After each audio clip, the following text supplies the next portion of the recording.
What's up? What's up? What's up? Thank you for tuning in to Sports Head Radio. I'm your gracious host, Emmanuel. Now, today, we're I have my panel here in regards with we're going to do a recap of the wild card weekend games and also do a preview of the divisional round games. I have here from Draftopia, Chris Ransom. Thank you for joining. It's great to be on. Just we're going to talk about some coaching hires. Funny that the Penguins just ended regulation because we're going to talk about the other coach in Pittsburgh, Tomlin. We're not going to talk about the Penguin. It's ironic. The Penguins fired their coach last April, so this is two. And I think the Pirates also fired Derek Shelton. So Pittsburgh has managed to fire all three of their coaches in all three of their professional sports teams within the last 9 to 8 months, which is crazy. Yeah, that is crazy. And also, I got Shaun, my man Shaun. What's up? What's Dry up? What's up? Cornbread. What up, man? We had a lot of dry cornbread in these playoffs, yes, man. We'll talk about it. We Hey, had a lot of dry cornbread. Hey, I might have a nominee. I might have to sound off. We might. That'll be in our segment later in tonight's show. Don't drop the dry cornbread. Yes, sir. I got a box of Jiffy waiting at home. Ooh, yes, sir. Okay, all right. Let's start with the breaking news with Mike Tomlin stepping down as the Pittsburgh head coach. And I have to say this because, me personally, I don't believe he should have been fired, but I understand why he got fired because they haven't won a playoff game since January 15th. Hold on, man. Are we sure he got fired, or was it his choice to step down? My bad. I keep saying fired. He stepped down. Three Pittsburgh head coaching departures in the last 9 months, if you include Derek Shelton of the Pirates and the Penguins coach who's now on the Rangers. Mm-hmm. So Mike Sullivan. So yeah, that's nuts though. Me personally, Sullivan and Tomlin, but those two coaches were fired. Tomlin stepped down on his own accord. So yeah, so please forgive me. Yeah, he stepped down. My bad. Stepped down. There's been a lot of firings lately, so but yeah, he's one who stepped down. Now, my thing is maybe possibly he stepped down because the upside of this team can't go any further. Maybe he sees that. Maybe he sees the situation, of players getting older and maybe the league is changing around him. I think it's a few factors. First off, right now, Mike Tomlin is tied with Marvin Lewis for the most playoff losses in NFL history. And two, if he sticks around, one of two things is going to happen next year. One, he's going to have his first losing season, or two, they'll get back to the playoffs and he'll break Marvin Lewis's record for most consecutive playoff losses by a head coach, which is not something you want on your resume.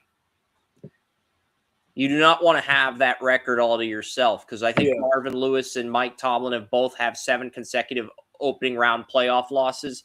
Mm-hmm. So yes, you don't want to have that 8 consecutive loss record all to yourself in the playoffs. So there were multiple reasons for Coach Tomlin to step down. And all of those playoff losses were, I think, by a margin of 15 plus points. They were not close. Outside of the 2017 loss to Jacksonville, in the loss to Jacksonville in the 2017-2018 playoffs during TJ Watt's rookie year, I think that game was 48-42. It was a high-scoring game where the Jags pulled away at the end in overtime or something.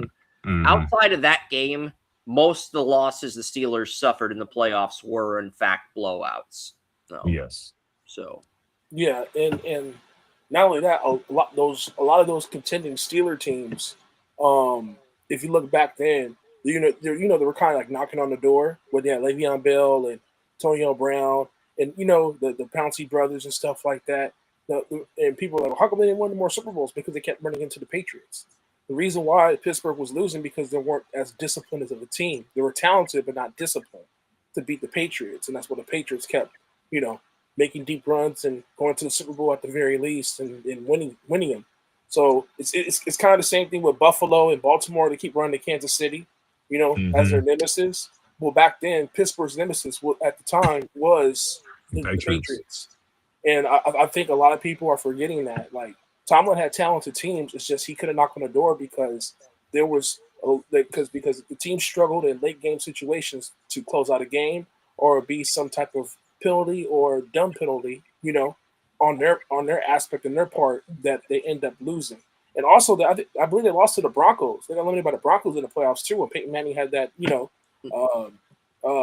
that career year, right? No, that was the rate. When Peyton had the career year, I think they did get eliminated by the Broncos, but they also got eliminated by Tim Tebow. That's right, the Demaryius Thomas catch, yeah. And Ryan Clark against Pittsburgh, yes, that was the Demaryius Thomas game, Rest in peace. Yeah, rest in peace, man. Talented wide receiver. But it's nuts because I think Pittsburgh, the 3 Super Bowls they went to under Cowher and Tomlin, they avoided the Patriots in each one of those scenarios. They didn't have to play the Patriots. The first time Broncos took care of the Patriots with Plummer when they had Cowher, and then Brady got injured the year they won the Super Bowl with Tomlin. That was the year Brady got knocked out by Bernard Pollard, and then the Jets ended up knocking out New England when Brady came back. When Brady took the Patriots to 14-2, the Jets knocked them out, so the Steelers got to play the Jets instead of New England at Heinz Field. So that was a huge advantage for them, but they still lost to Aaron Rodgers in the Super Bowl in Arlington. So, yeah, no, absolutely. Now, since the Pittsburgh job is opening, like, to me, I will have to blame Khan. I think he's partial blame. I feel like it's not getting talked enough in regards to Pittsburgh, because Pittsburgh has not been hitting on their draft picks, Chris, in years past, and this is not being talked about enough. And people are putting a lot of blame on Mike Tomlin, in regards to he has a lot of say so in the decisions and things like that. But and correct me if I'm wrong, Chris, they took Terrell Edmonds, a player I had a 5th round grade on in the first round of the 2018 NFL draft. That was by far their biggest miss under the Kevin Colbert, Omar Khan era. Wow. That was by far their biggest miss because I had a 5th round grade on Terrell Edmonds, and that was the 2018 draft. That was the draft year Ravens got Lamar Jackson. So they had a perfect situation where they could have taken Lamar and groomed him under Big Ben and just continued to dominate, but they managed to botch that. And now the Ravens and Bengals will pretty much own that division whenever Pittsburgh doesn't win it due to technicalities like the Tyler Lucas field goal.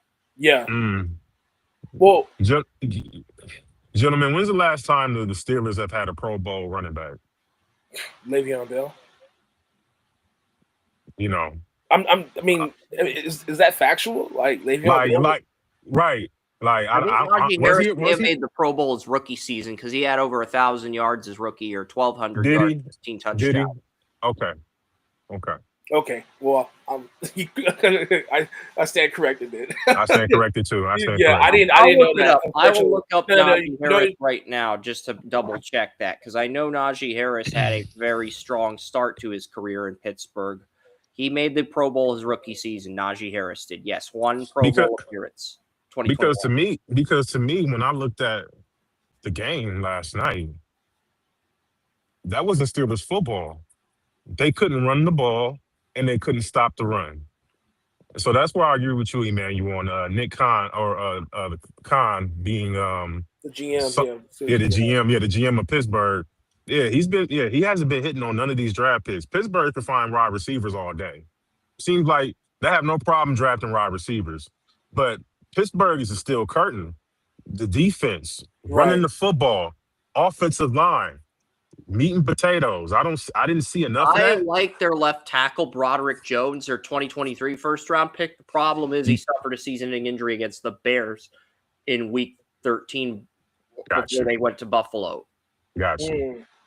So you felt like, Chris, as a draft evaluator and a talent evaluator, you believe that Pittsburgh has drafted a lot of reaches in years past. And I like the based Zach what you're saying. Frazier pick at center. So I like the left tackle and center the Steelers have drafted. And a lot of the guys that they drafted in the early rounds have had eye upside. The problem is they haven't been consistent. And it does feel like the defense has been dependent on Highsmith, Watt, and Hayward, I would say. Hayward, Been very dependent on those three guys. Facts. No, I 100% agree with you. And then to be honest with you, I think guys will probably agree. A lot of their major moves were not draft picks; they were based on trades or free agency. Yeah. Like in terms of bolstering the talent.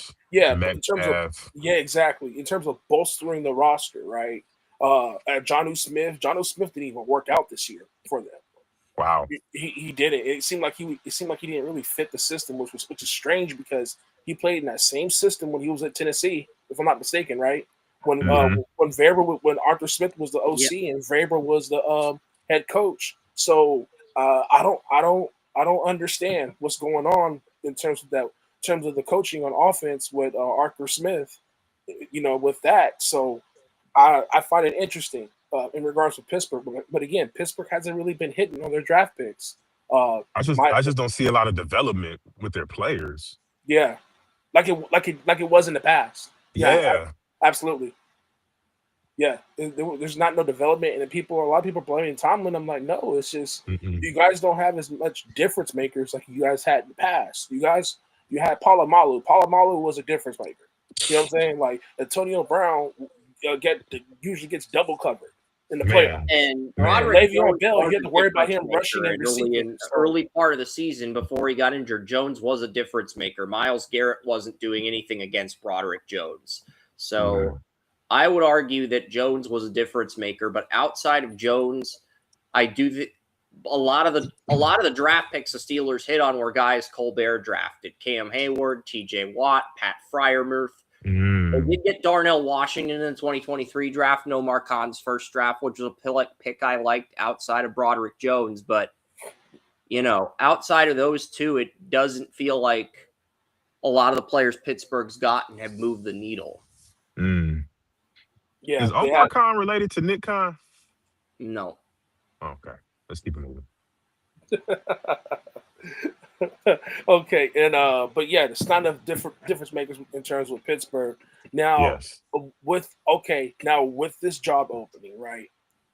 I want you guys to name the top 5 best jobs for head coaches now. So the top 5 opening spots in football now. Exactly. Top 5 NFL coaching, head coach openings right now in football right now. Go ahead, Chris. I think the first 3 hires are going to be Clint Kubiak to Baltimore since Lamar Jackson praised him. I think Atlanta's going to get John Harbaugh, and I think Pittsburgh's going to end up with Chris Shula. The reason I say Chris Shula, the Steelers, they've hired 3 coaches since 1969. All of them are defensive-minded head coaches under the age of 40. Chuck Noll fit that description at the time. Bill Cowher fit that description at the time. Mike Tomlin fit that description at the time. Chris Shula, 39 years old, with the Rams, their current defensive coordinator. So he fits the profile of the next Steeler head coach. Yeah, I mean, that's fair. But I don't know if it's Chris Shula's fault. I know we'll talk about that on the breakdown. If the Steelers don't hire Shula, I think he'll end up with the Dolphins. But for now, I tentatively have Shula in Pittsburgh. But I think those 3, Atlanta, Baltimore, and Pittsburgh, will be the first 3 teams to hire. And then we'll see the rest of the coaching cycle begin to play itself out. And I'm willing to bet the hires could come as early as Thursday or Friday and as late as sometime next week before the conference championship games. The first hires of this cycle are going to come sometime between that period, if I had to estimate. Okay, yeah. I agree, Chris. You said Atlanta. Harbaugh wants to go to a team where he can handpick the GM, and right now the only team he can do that with is Atlanta. So you said Atlanta. The top 3 was Atlanta. It was Steelers, and it was who else? Ravens. Ravens. Okay, I'm going to take the Steelers out, and I'm going to replace them with the Titans. I think the Titans have a better squad. I think the Titans have a quarterback already in place. They have a solid defense. They have a decent wide receiving core. I think if you get a coach in there that can screw the bolts and can instill some discipline in the Titans, I think they can be this year's maybe Jacksonville Jaguars. You know, I think the Tennessee Titans are a better complete team than the Pittsburgh Steelers right now. Hmm. Uh, Now I'm going based off stability.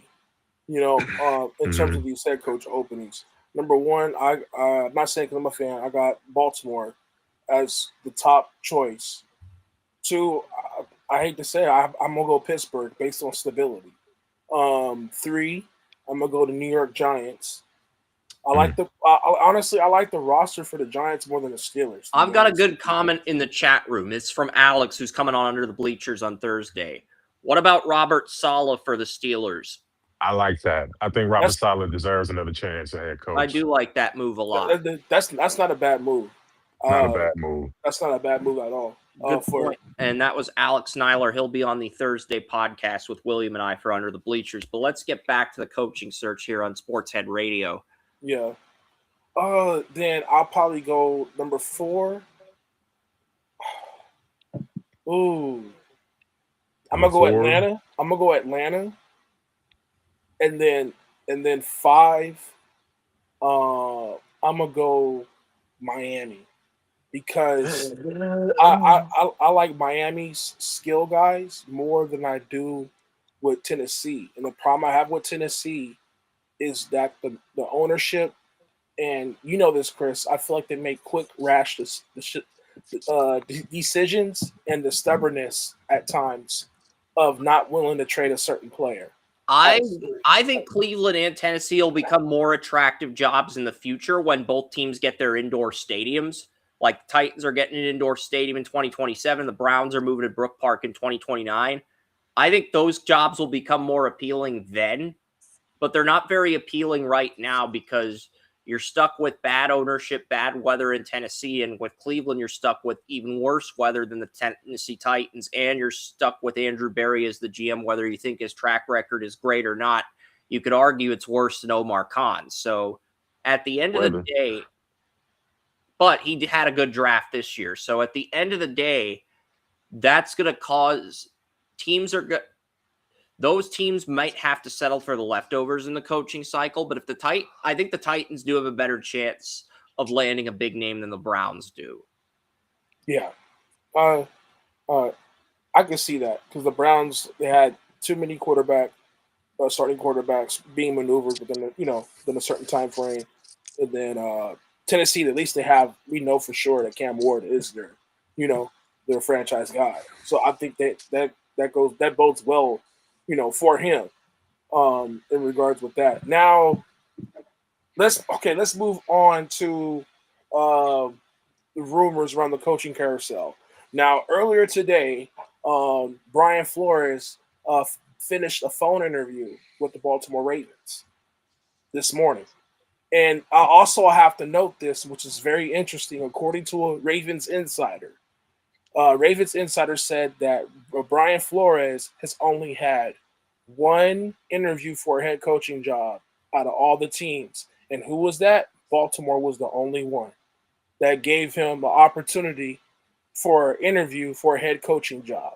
A lot of the others, from what I'm hearing, is based on him being the coordinator on the defensive side of the ball. Yeah. Now, that's interesting. So, if Brian Flores, if Baltimore offers you the job, which I will, you should take it. Now, and not only that, if you look on the Ravens social media pages and stuff like that, I'm not the.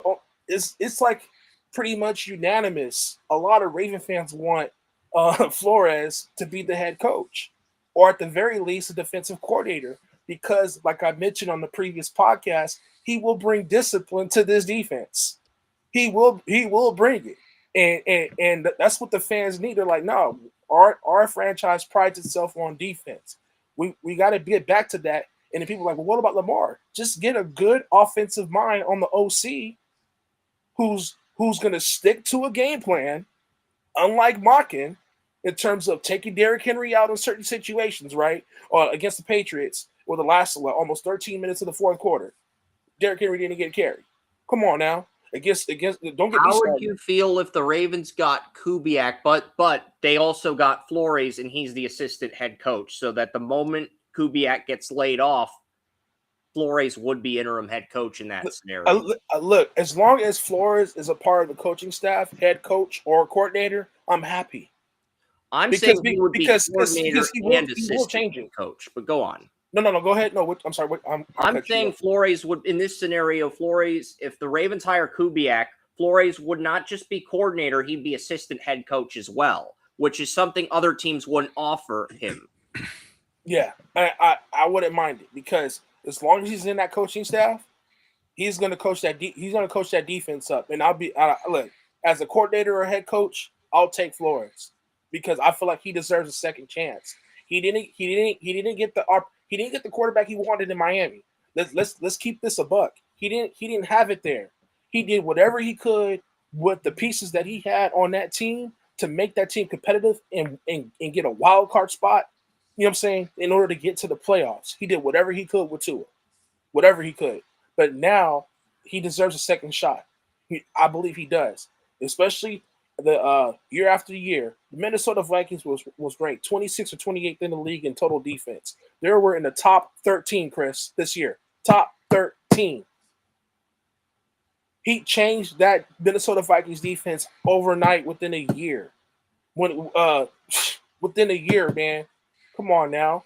That everywhere he goes, he makes changes. He makes in terms of the defensive aspect of the football. It just go. And with the Patriots, you already know, won a Super Bowl. When Tom Brady's last Super Bowl with the Patriots, he was a D coordinator. Yeah, he sure was. Bill Belichick was gatekeeping because he. I'm starting to think it might be Flores as the Ravens head coach, because a few weeks ago there was a rumor that Lamar wanted Kubiak, but Biscotti just came out into the press conference an hour ago and said that Lamar has no power in deciding Baltimore's next head coach. He just said that in a press conference an hour ago. So I've seen that press conference. Leads me to believe they're going Flores over Kubiak.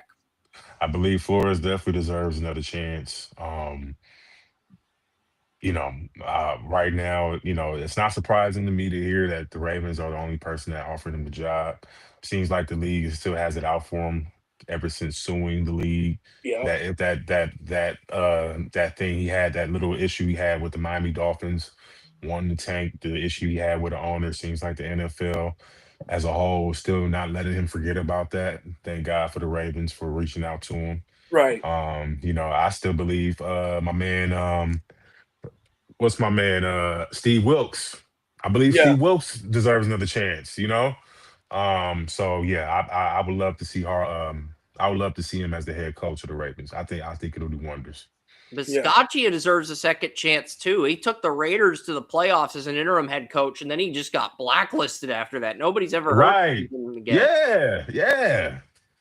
Right. I don't get it. But I feel like, and Chris, you probably know, certain executives have their favorites, and they sometimes rely on those, their favorites for referrals to get certain jobs. It's kind of like ask Adam Gase. Yep. That was dreadful. But now what I'm hearing, Chris, that Harbaugh has been closely talking with the Giants, and he's really attracted with becoming a head coach for the Giants.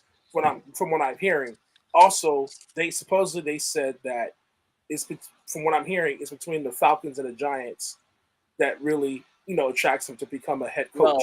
Well, the Falcons give him the GM option. If he wants to hire his own GM, the only place he can go to is Atlanta. But the two quarterbacks that he's been smitten with are Jackson Dart of the Giants and Cam Ward of the Titans. So really, it's down to Atlanta, the Giants, and the Titans. Those are the three finalists, I'd say, for Harbaugh. I don't see him going anywhere else. He's going to end up on one of those three teams. I'd say Atlanta's still the front runner. But you can't rule out the Giants or the Titans in the John Harbaugh sweepstakes. Yeah. No, no, absolutely.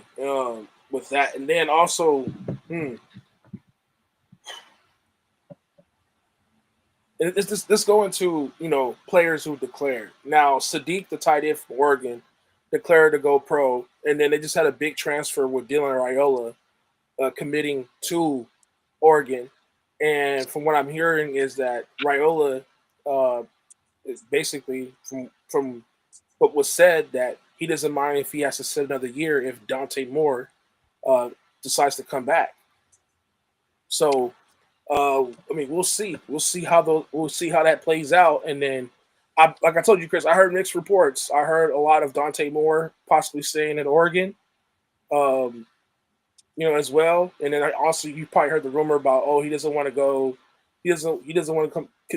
Declare for the draft because of the Play Jets. for the Jets, yeah. So that was another rumor as well. So, I mean, we'll see what happens. And you said the deadline is tomorrow, right? For non-playoff teams.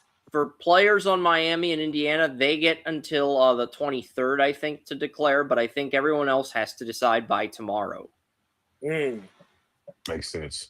So tomorrow going to be some news in regards with what players going. Yep, and the Miami and Indiana players get till next Friday to declare. Right. Well, that's fair because they're preparing for a championship. Yeah. Yeah. So that's fair. So yeah, we'll see. In regards with that, you have any rumors or notes in regards with around the league, Chris, that you've been hearing?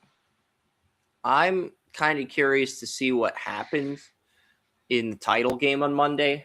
I don't have any rumors at this time. I got you. Yeah, we'll definitely talk about it on the chat in regards to the national title game. Yeah. Now, let's get into the recap of the wild card games. Yeah. Now, the first game was, I believe it was Buffalo in Jacksonville, correct? No, the first game was the Panthers-Rams. Panthers-Rams, excuse me. Yeah, I'm thinking You're Sunday. Thinking Sunday. I'm thinking. Yeah, I'm thinking Sunday. Yeah, Panthers and Rams. Rams won 34-31. Stafford, he didn't really technically play too well. He played good enough. He had 3 touchdowns, 1 interception. But I think the reason why I'm saying it, he had over 300 passing yards. But there were some missed opportunities, not just with Stafford, because he overthrew some balls, some drop balls by Puka. Yeah, the drop ball by Puka at the end of the first, close to the end of the first half. First half. That could have been a touchdown. And yeah, exactly. And honestly, that was like a 10-point swing. That was a touchdown. That definitely. Yeah, no, that, and then I think they were in field goal range, and then they were short off of 4th downs with turnover on downs, and that could have got. And that was like a 10-point swing right there. They could have been at it, and then Carolina got into a rhythm. Bryce Young, he played well. He made adjustment his first playoff game. I have to commend him. It's just the Rams made the critical plays at the critical times. And also, I think a problem with the Rams was it was too many penalties that to me really got Carolina back in the game. Because remember, like those penalties add up, and it creates good field position for the opposing team.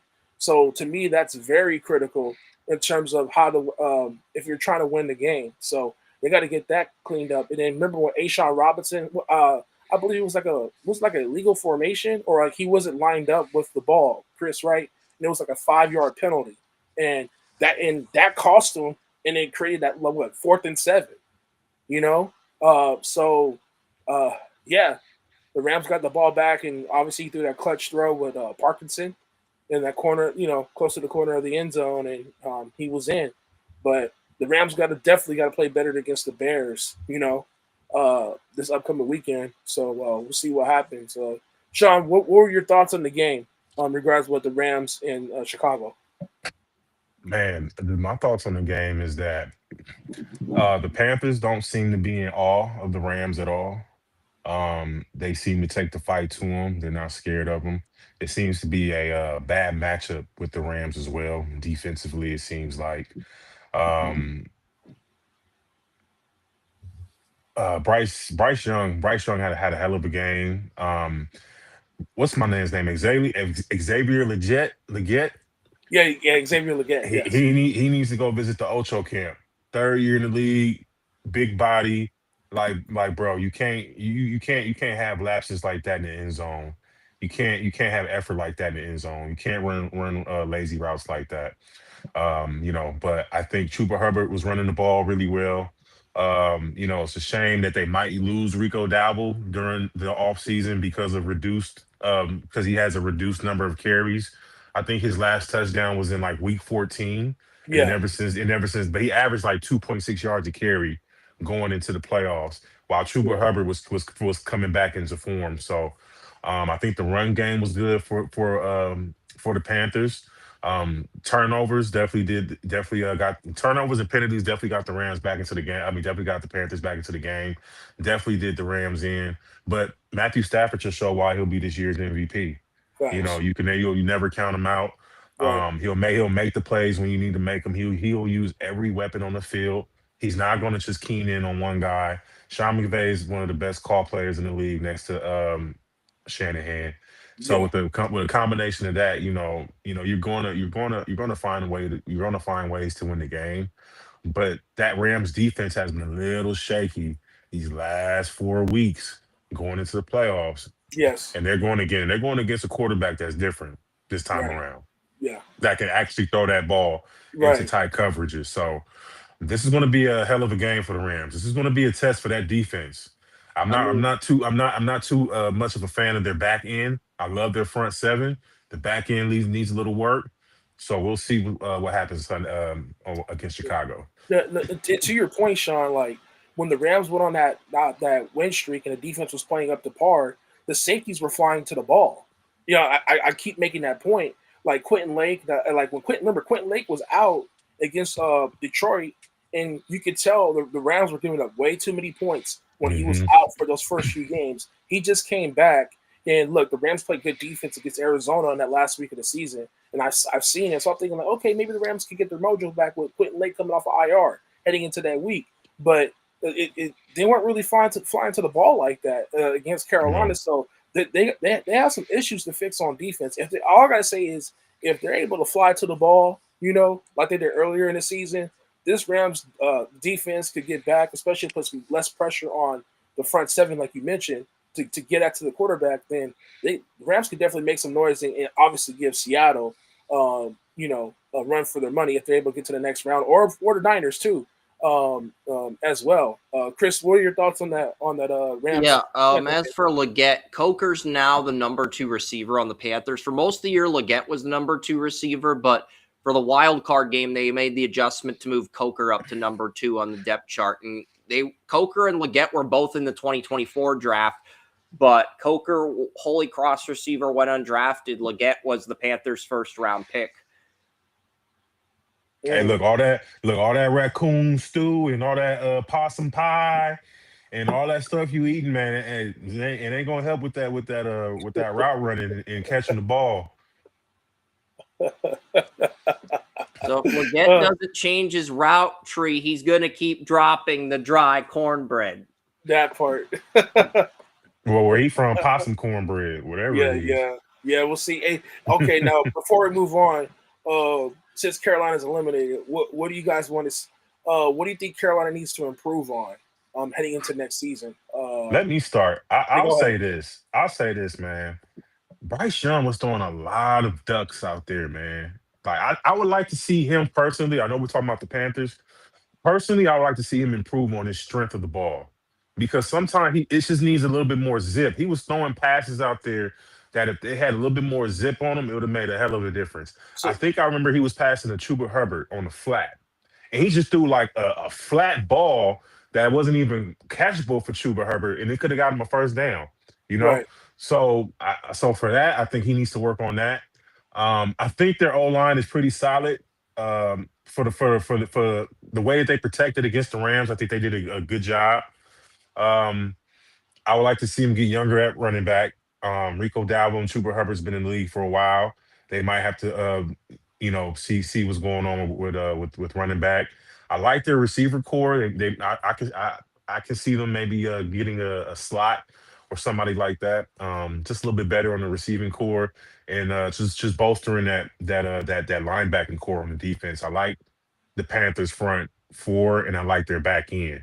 I'm not really a fan of their linebacker core. Yeah. They've got Trevin Wallace, an inside linebacker, on a rookie deal, and Christian Roseboom, the former Ram, he's a UFA. Their center, Austin Corbett's a UFA. But my bigger concern is what's going to happen with left tackle Ike Emekwanu. He left the game against the Rams, carted off. I've heard it's an Achilles injury. So is he going to miss the start of next season? That's what I'm kind of worried about if I'm the Panthers at this point, because without him, Bryce Young goes from throwing darts to throwing ducks. That's how big of an impact Ekwonu has up front as the blind side on that Panthers offensive line. So yeah, that's a very good point, Chris. I was going to mention about I was like, him being out could really affect the protect. Because remember, earlier in Bryce Young's career, he had no protection. He couldn't throw the ball, and people were calling him a bust and stuff. I'm like, no, give it time. Like, they have to develop their offensive line. It's like the offensive line was just horrible. Like, Bryce Young was scrabbling for his life his rookie year. They throw him to the wolves. I mean, let's just keep it a buck. But for me, I feel like they need to get a tight end. I was thinking about a tight end. I feel like they need to get a tight end, Chris, to bolster. And I think that the tackle position they definitely have to address for depth. Possibly in the first round, they're able to get one. A tight end, probably second round or mid rounds, they could get and probably get a running back. To your point, to follow to add more depth. You know what I'm saying in regards with that running back situation. They're probably going to bring in some competition for Trevor Etienne, the younger brother of Travis Etienne, for that third string back. Yeah, and he had a critical muff punt. Remember, the ball hit his helmet. That was a critical changing part of the game. Yes. For the Rams. So that kind of gave the Rams life in a way in that game. So I mean, we'll see what this Panthers team is going to do, but they do have a bright future if they're able to, get the right players and develop the players that they should. And they found something with McMillan, the rookie receiver. They found something with him. Nice. Yeah, he's up there for offense. He's up there for offense rookie of the year. He's definitely top 3. Yeah, I have to give him that. So he had a good year, over 1,000 yards, as well. So he had a good playoff game. Had a good playoff game too. Right, and they got some experience in the playoffs. So I think next year they could possibly improve. And the NFC South is winnable.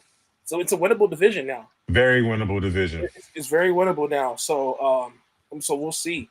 Now let's get into the next game, and I'm Bears Packers. This game was insane. Yeah. Oh yeah. That was a Saturday night game.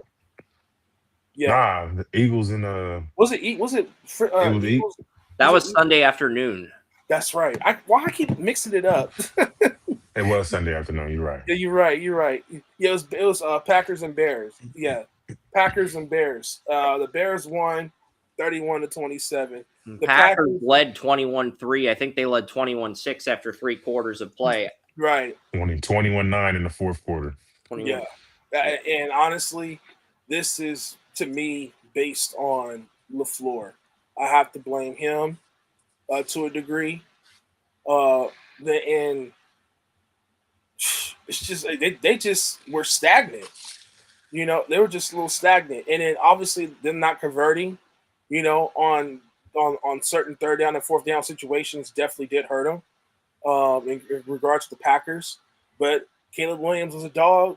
He made some plays down the line, and look at him now. The Bears won. And then what I like about what the Bears did, Ben Johnson was basically doing the same plays with just different outcomes. Like one time he'll throw a screen to Luther Burden and he'll get a big chunk play. And they basically ran the same they ran the same play on a bunch set, and then Caleb did a pump fake on a fake screen to Burden on that last touchdown of DJ Moore. He just struck up because the corner froze right on him, and DJ Moore just streaked up to the corner and caught the touchdown, the game-winning touchdown. So Ben Johnson was basically doing the same plays. It obviously was the same play that Kingsbury used against him, in Washington. And he basically pulled that bag on the Packers, and then that's how the Bears end up winning that game. So I thought that was very interesting because I was watching a little film on that as well. But but again, that just shows you how play calling matters in the NFL in regards with that. Chris, what are your thoughts on that Packers and Bears game? I thought the Packers started strong, but they finished on a very weak note. And the Bears, you have to give them credit for rallying back. That was an incredible job by the Bears rallying back. And I think Caleb Williams, that was a huge fourth down. He got to DJ Moore, really set the tone for the Bears and for them to pull off a comeback. So, yeah. Yeah, absolutely. And Shaun, what were your thoughts on the Bears and Packers game? Which defense are we going to get from the Bears? That's what I want. Like, which, you know what I'm saying? Like, if I'm not mistaken, I think the Bears only allowed 3 points the whole second half of the game for Green Bay. Yeah. You know, the Bears are very optimistic. If that defense continues to play like they did in the second half, the Bears have a very good chance of going to the Super Bowl. That team can beat the Rams with that defense like that. Yeah. Especially the way Matthew Stafford has been pick six happy this Yeah. last month. You know, he's been seeing a little bit of ghosts. You get his feet rattled. He's going to try to make a throw, but he's going to give you an opportunity to take it back to the house. Yeah, absolutely. So I think that's the case. Man, Ben Johnson, you might have to put him in the guys. He like top 3 for Coach of the Year. Yeah. Him, You might Vrabel. I would argue, even though Liam Cohen lost, he did beat Shanahan head to head. Yeah. Shanahan. So those are the top 4, I would say, at this point, in no particular order. Right. So, and then man, Caleb Williams, man, money time. He showed you why he's the number 1 pick and why he's the franchise. So I think this was the game that we sit back and say the Bears officially have a quarterback for the next 10 to 15 years. Yeah, absolutely. And there's no question. I know there was some rumblings about Matt LaFleur being fired, but that's not going to happen from what I've heard. He's more likely going to stay. If I'm not mistaken, Chris, does he have like a year left on his deal? He does have a year left on his deal. They're trying to get the deal renewed.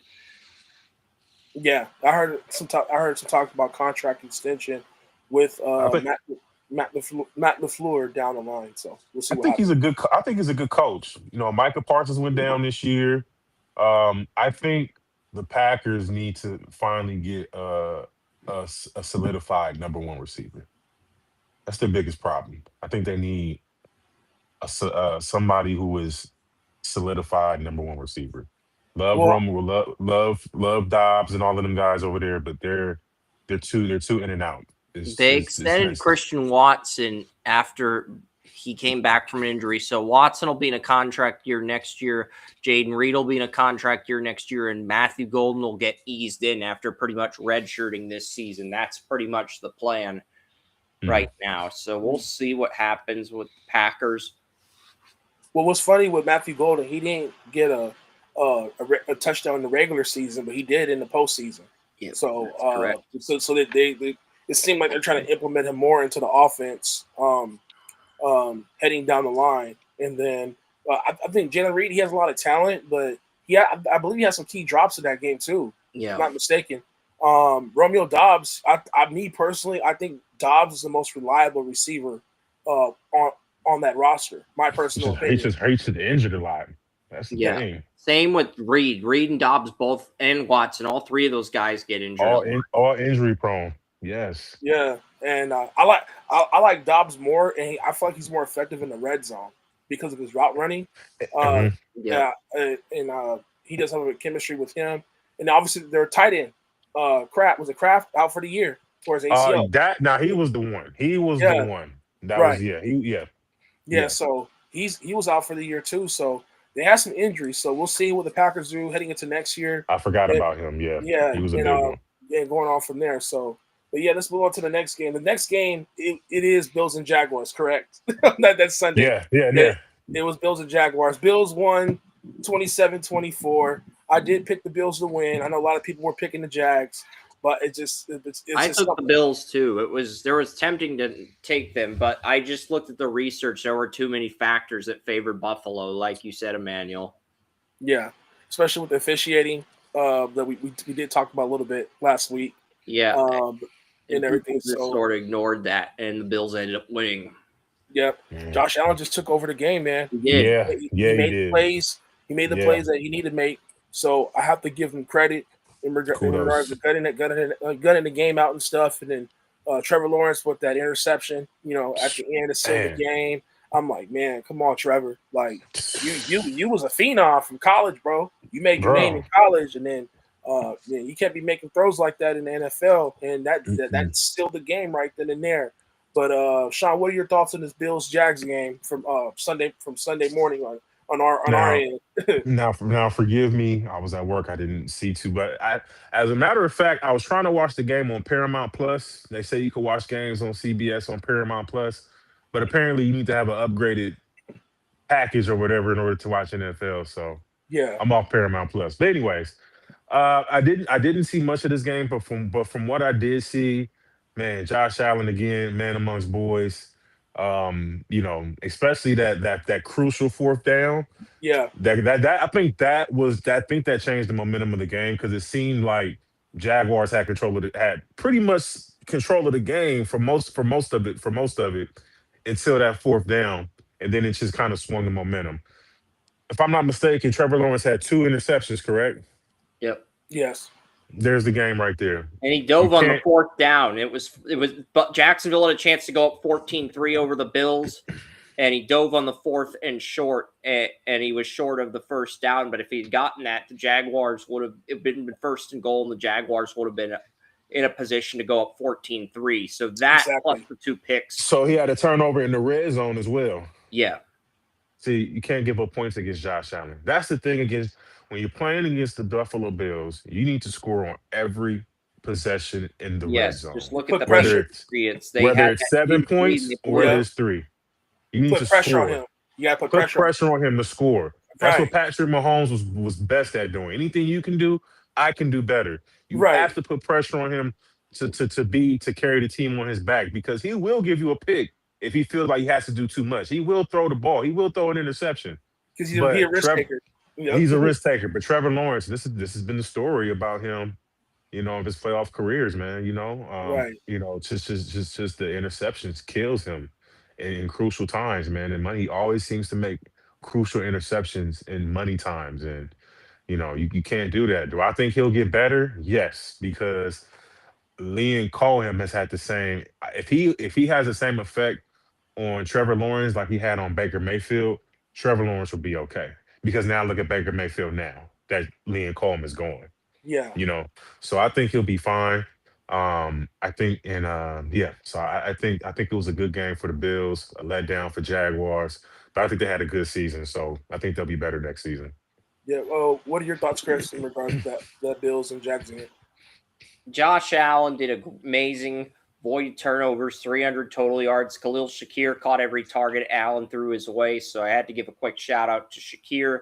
I thought Milano made some big plays on defense, but this game would have been a lot closer, maybe even gone Jacksonville's way if Trevor Lawrence manages the ball effectively and he doesn't drop the dry cornbread by taking dives on fourth down. Tell him, Chris. Yeah. Yeah. Absolutely. Now, I didn't talk too much about the Packers. Forgive me in terms of what they need to improve on since they're eliminated. For me, I need to see them be better on the offensive line compared to last Yeah. year. Last year, they were way more effective in terms of the run blocking. This year, they just regressed. This year, outside of the injuries, I feel like if they improve their offensive line, Chris, in regards to the Packers, I know I'm backtracking. I feel like Their they pass blocking got better, but their run blocking got significantly worse. that's Yeah, my point. That's my you point. didn't hear Josh Jacobs' name at all really this Yeah. season. So, yeah, for some reason, the run blocking was worse this year compared to last year because Jacobs, I believe, had double-digit touchdowns last year. Yeah. And a lot of people were picking him to kind of like be a sneaky pick for the Super Bowl. Remember that before the season started because they liked the way that the Packers were able to run the ball. This year, it was kind of the opposite in terms of run blocking. But I do agree with you. Pass blocking, they got better, but run blocking, it just regressed. So that's something they're going to have to improve in the offseason in regards to the Packers. Now, in terms of the Jags, I need to see Trevor Lawrence play better within the pocket, passing the ball. I need to see that. Travis Hunter, you're gonna have to make a decision, bro, in terms of what side of the Yes. ball you're gonna do. And I've mentioned this in the past. I think I said on the last podcast, and I told you, Chris, before he got drafted, I'm not sold on Travis Hunter's durability long term. He gotta hit the Yeah, weight room. yeah, He has to get big. And I'm not gonna lie to you, Manuel. Him gaining weight is gonna have a big is gonna weigh big on which position he plays. right, Because if you play wide receiver, you're gonna have to gain some weight. yeah, If you play corner, you may have to lose, you may not have to gain some weight, but you're gonna have to gain some muscle. You're gonna have to get faster. You know what I'm saying? I think his speed, right, nothing wrong with his speed, but he's gonna have to gain some girth, you know? right. So I agree. No, yeah, so I feel like he has to make a decision in terms of which side of the ball because I'm not sold on his durability. In Mm, the long term, Yeah. I'm not. mm, I'm saying because I like his talent. I'm not being a hater. It's just I don't want him to be injured like he was out for the season this time due to him playing both sides of the ball. And you could tell they were kind of regulating his snaps on defense, and on offense. And then Trevor Lawrence says, no, we want to put him more, on offense. So the quarterback is hmm raving for him to be on offense because obviously he needs another receiver to kind of help him out outside of Brian Thomas Jr., as well. And then Jacoby Myers did play a factor for this team. He had another element in the passing game. That I think give Jacksonville credit for. Liam Cohen has done a good job implementing him into the offense with the he's a Jags. better I think he's a He, better corner than receiver. Will Ed That's just me Oliver play personally. in the Bills game? Probably not because he had a setback in his injury, Tracy Porter. I don't think Ed Oliver is going to play in the Bills Broncos game because he had a setback in his injury because he had a he had a I think it was a bicep injury at first early in the season. Then he had like a knee injury or a leg injury closer to the playoffs. So I don't think Ed Oliver is going to play this season, but I think he's going to play next season. And that's kind of why I think next year is going to be the Bills' year to win the Super Bowl versus this season. Mm. Interesting. But hey, if Josh Allen goes to the Super Bowl, he's playing back home, close to home, Chris. I'm just saying. Yeah. He's from Yeah, but Northern he's also the California. face of SoFi. Patrick Mahomes was the face of State Farm. Josh Allen's the face of SoFi. So could be next year too. We don't Yeah, know. true. Yeah, we will see. Now let's go on to the next game. And Uh, Sean, I'm gonna give you the floor on this one, bro. I'm gonna give you the floor. The 49ers played against the Eagles. Um, the Eagles. Let's just start here. They fired their OC, and rightfully so. correct. And Sean, I've said this since the week one opened when they played the Cowboys. I said it from week one. I said the play calling for the Eagles was vanilla. Run game concepts was basic. Mm, Was basic. And then Eagle mm, fans on TikTok was going at me. No, no. Listen. I'm calling it how I see it. mm-hmm, I'm calling how I see it. Saquon ain't running the ball like that. And I'm a big mm-mm, Saquon Barkley fan. Don't get it twisted. I'm not mm-hmm. hating on him. But I'm like, y'all got to get it together. And for me, what irks me, and I did say this on the Facebook comment, is that if you're a Super Bowl champion and you don't make no adjustment during the season to try to improve the play Yeah, calling, like yeah. the Ravens did it, remember in 2012, because the offense was stagnant under OC Cam Cameron, a former offensive coordinator for the San Diego Chargers at the time, correct? With LT and Antonio Gates and Philip Antonio Rivers. Gates for the Yeah. Rivers. Yep. And what happened that year? They fired him. Jim Caldwell was the offensive specialist coach, and he became the OC. And look what happened. The Ravens won a Mm-hmm. Super Bowl. They made that Mm, historic run. Flacco did not throw a pick that whole mm, playoffs. That's how he got the mm. bag. So I'm just saying, Philly should have took the page what Baltimore did in 2012, fire the coordinator, get a coordinator who's able to make who could call some plays to try to improve the offense. But I don't know if this is true or not. Supposedly they said the OC of the Eagles is related to Sirianni. I don't know if they're cousins. I've heard that too. I don't know. I don't know if this is true or not. I've heard that too. I heard that That's what there's some I've heard. relation. Yeah, it was some type of relationship, that family relationship they had, or I don't know.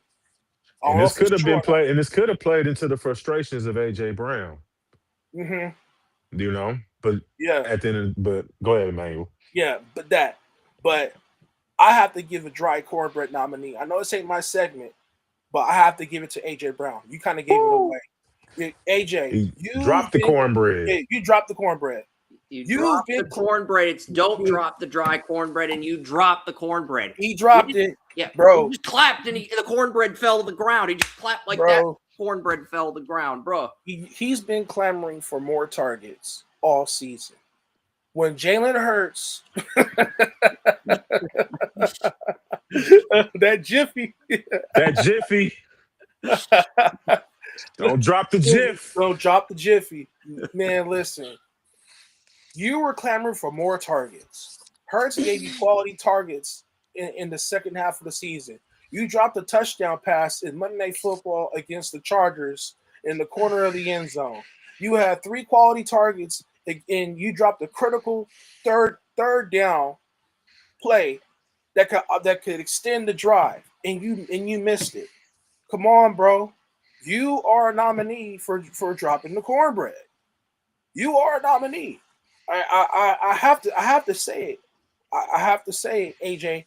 You want to be the guy, but what Hurts was Hurts. It was sad because Hurts trusted Dallas Goedert.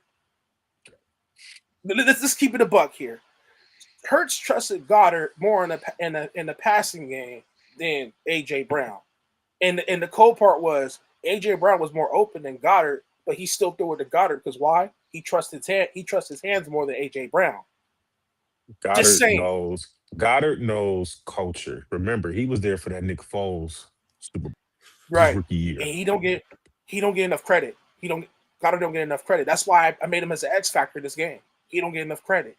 And truth be told, a lot of times Hurts relies on him to get those 20+ yard chunk plays in the middle of the field because he can extend those drives because that's all I'm saying. He AJ Brown, you're a nominee, bro, for dropping the cornbread, bro.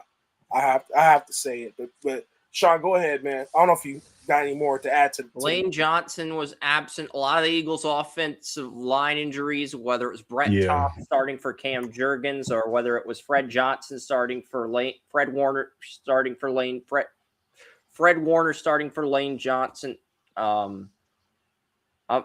Warner might be the Niners linebacker, but I know the Eagles have a backup to Lane Johnson. He's not very good. I think it's another Johnson. It's another dude. His last name is Johnson, too. I think his name is Frank Johnson or something like that. Fred Johnson, I think. Fred Johnson. Yeah, Fred Johnson. Yeah. Chris, to your point, the O-line injuries cost us big. Yeah. There was a lot of penalties on the Eagles. I believe we had 6 penalties or 8 penalties. And San Fran only had 1. San Fran is a very clean team. Believe they're the second least penalized team in the league, or maybe the first least penalized team in the league. So we've had a lot of penalties that and the crazy thing about it is that we will get first downs, we will get big chunk plays, and then there will be a penalty that will bring it back. That would just kill the momentum. So we play undisciplined football. We were vanilla when it came to the play calling, and we had players out there that were either uninspired or not on the same page. This is the playoffs. Again, to Emmanuel's point, AJ Brown, you can't go out there and make all that noise reading books on the sidelines. But when Jalen Hurts gives you good balls, maybe not great balls, good balls, you got to lay out on the ground and you got to go catch it. These last couple weeks from AJ Brown, I've seen little effort when it comes to the route running, when it comes to catching the ball. He doesn't snatch it out the air like I seen him do it last year. Everything was a disaster. Him and Sirianni getting to it on the sideline. Man, the defense did all it can do, man. The defense came to play. The defense just got gassed at the end of the day because you're playing against probably the greatest play caller in football in Mike Shanahan. He knows how to use everybody and use them to their full potential. Christian McCaffrey had a hell of a game. We stopped him for the most part in the first half, maybe for like 2.5 quarters. But late in the third and all of the fourth quarter, he started finding his groove. Um, Roberson, number 5, man, against Adoree Jackson all day, burning Adoree Jackson all day, burning Adoree Jackson, was picking on him all game. So and then on top of that, San Francisco's playing their fifth, sixth, and sixth linebackers. You have Kittle out with an Achilles during the game. They don't have a number 1 receiver. No Ayuk, no Pearsall. Ricky Pearsall's out. Yeah. Ricky Pearsall's out. Yeah. So no Ayuk, and you still managed to lose this game. Philadelphia Eagles deserve to lose this game. We deserve to not win this season. We deserve to not go back to back. This season, what we've done is in the great words of Shannon Sharp, you don't allow something in the win that you wouldn't allow in a loss. We've allowed too much BS in these wins. And when you look back at these wins were ugly games. The win against the Bills, ugly game. These past wins that we had, these are ugly games. We don't look dominant. We don't we've I don't remember us taking control of the game offensively since week 2 against the Rams. And that was really special teams that did the work because we had 2 Yeah. blocked field goals. That was Right. really special teams that did the work, Yep. that took control. So shout out to the defense, man. We did all we can do. Off the offense in Philadelphia needs to take a hard look.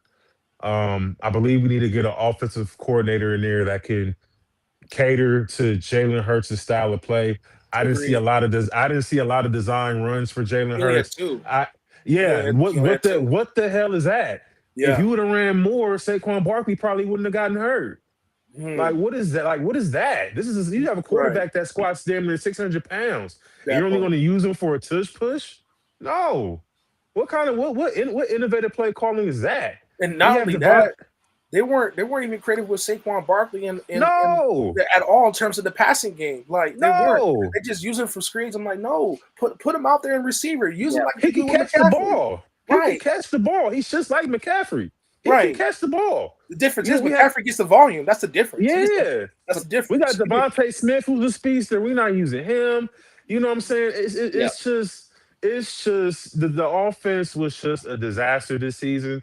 I agree with Emmanuel. We should have been made a change during halfway of the season to at least show the team that we're trying to make a Right. difference, and Exactly. we're not trying to be bland, and we're trying to actually do Right. something this year. It would have Right. probably reinvigorated the team and got more energy into the team. But at Right. the end of the day, we sat on our laurels. We were being lazy. It was lazy football. It was lazy coaching.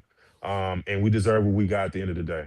Yeah. Now, But what? Tua was, I think, the worst coordinator in terms of game, in terms of the most undisciplined coordinator in terms of consistency game plans and throughout the season. I don't think he was the worst coordinator throughout the playoffs. I think the next coordinator we're going to mention, the Patriots-Chargers game, Greg Roman, was probably the worst game planner in the wild card round. Just Facts. the wild card round alone, Yeah. not the Yeah. full I got season. you. Yeah. But Yeah, look at what we are. Well, we are going to talk about Patriots Chargers shortly, so I guess I could segue into that. Real quick, I was going to ask Shaun, what coordinator would you like for the Eagles heading into next season? You Offensive seen mentioned on Facebook. I said I would give Mike McDaniels a call. Facts. I would start with Mike. I would start with Mike McDaniels, and see what we can do to bring him in. I agree. As an offensive coordinator. That's my first choice overall. That same here. Yeah. Secondly,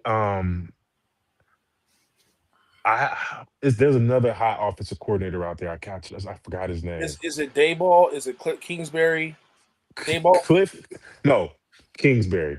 Cliff Kingsbury and Dayball. Those would be my next two. I honestly prefer Dayball with the Eagles because he developed Hurts in college. Let's keep that in mind. Okay.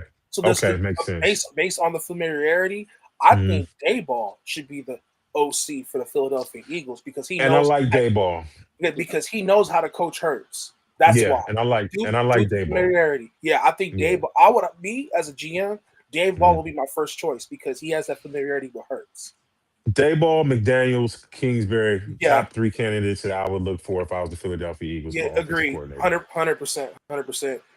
Chris, you wanted to segue into Yeah, because Greg Roman, I thought, had the worst game planning among the coordinators in this week's wild card games. They gave Kamani Vidal the ball 30 times, O'Marion Hampton only 2 times when running the ball. They only gave Gadsden 1 reception, and the weakness of this Patriots defense is in our secondaries, our safety play, not our corners. So they probably should have been feeding Gadsden more than they did, and they waited until like they were down by 2 scores to keep getting him the ball, and by then it was too late. Yeah. Is that the next game? Patriots defense was incredible. I'm not taking anything away from them. They were incredible. But I just felt like Herbert didn't really get enough. I guess, like I said, it's due to the play calling. Yeah. There was enough targets to Keenan Allen or McConkey. Like they didn't really use the weapon of receiver a lot in that game. My personal opinion, if I'm not mistaken, Christian Gonzalez, one of my favorite corners in the league, suffered a concussion. If I'm not mistaken, and I believe he's questionable. He's one of the best young corners in the game. Yeah, but he's got a better chance of playing than Nico Collins. I think right now Nico Collins. Nico took a nasty hit.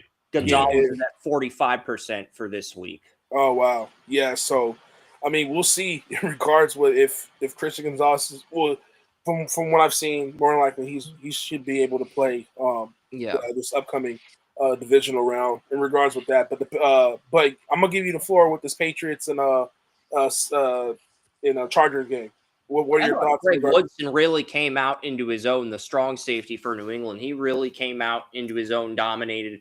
Drake May struggled throughout this game. So did Herbert, but May made the proper adjustments in the second half. Patriots were able to keep the lead for the entirety of the game, but we cannot play this sloppy the rest of the playoffs. But I think it was just Drake May, first playoff game, a little bit nervous. Now he's got that first win under his belt. He's got the playoff monkey off his back, so I think he's going to play a lot better, regardless of whether we win or lose on Sunday. I think he's going to play a lot better moving forward. Because that first playoff win's the hardest one to get. Yeah, facts.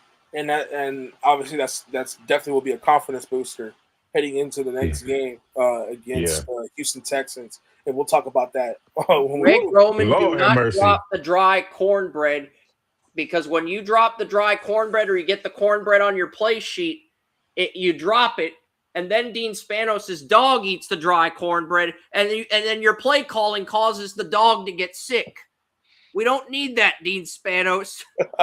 We don't need that, Greg Roman. We don't need Dean Spanos' dog getting sick because you dropped the dry cornbread off your play sheet, fell on the floor, and then the dog ate the cornbread off the floor at Gillette Stadium. We don't need that, Greg Roman. That's why you're out of a job. Yep. He's got fired today, and honestly... Oh, wow. Did he? Yeah, he did. I think a lot of Charger fans did agree with that move, to be honest with you, Chris. From what I'm hearing, the Charger fans definitely agree with him letting him go. Now, me personally, and I keep saying this, those 2 tackles, Joel and Slater, played a significant part, in my opinion. Because every other lineman they had was like in the bottom of the league on Pro Football Focus. Their guard, exactly. I thought Sallier did a respectable job, but he did a respectable job his rookie year when Slater was injured before they had Alt. But Zion Johnson didn't do great this year. Bradley Bozeman was in the bottom of the league among centers. So I thought the Chargers, Becton was in the bottom among right guards in pass blocking situations, and then the right tackle was not great. The guy that they Pipkins, he was not great. So No, my question to you, Chris. So basically, you let's segue to this. Since the Chargers are eliminated, you would agree that they have to improve their depth in the offensive line. Yeah, exactly. Absolutely. I think we all come into a consensus in regards with that, especially with Joe. And I'm a fan of Joe Alt, and I like Slater. Slater's a very athletic tackle, right? And them losing Slater and Alt really just altered that whole offensive line. Yeah, it did. Losing both tackles, Sean, that's very critical. Oh man, you can't do nothing in terms of protecting Herbert. Yeah, Yeah.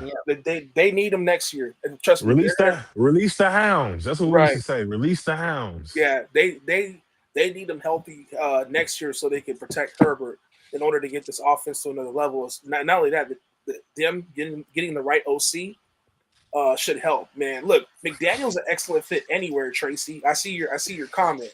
I can see McDaniel being an OC for the Chargers or I Herbert. can too. I can see it because I can. and he has a Hampton. He might want to get another back to change pace. You know what I'm saying? Like an A-Chain, and you know what I'm saying, like he did with A-Chain and out in Miami. He might, back in a sunny weather environment. Yeah. You know. So I could see him being the quarterback. Like, look, I need to change the pace back because I already have a Mario Hampton. He's good, but I want to get another back so I can have I can see Kingsbury doing it too. Doing trickery plays, doing special plays to get the pressure off of Herbert. Yeah. Yeah. But obviously they have to build their offensive line. Defense played pretty well for the Chargers. Yeah. The offensive line they have to be the main priority in regards to that team. But other than that, man, let's segue into the Monday night game that happened last night. This was debacle. Competitive for 3 quarters, and then we had an ugly 4th quarter. It just got Texans just unleashed. Like, you know what? That's enough. We want to talk about release the hounds.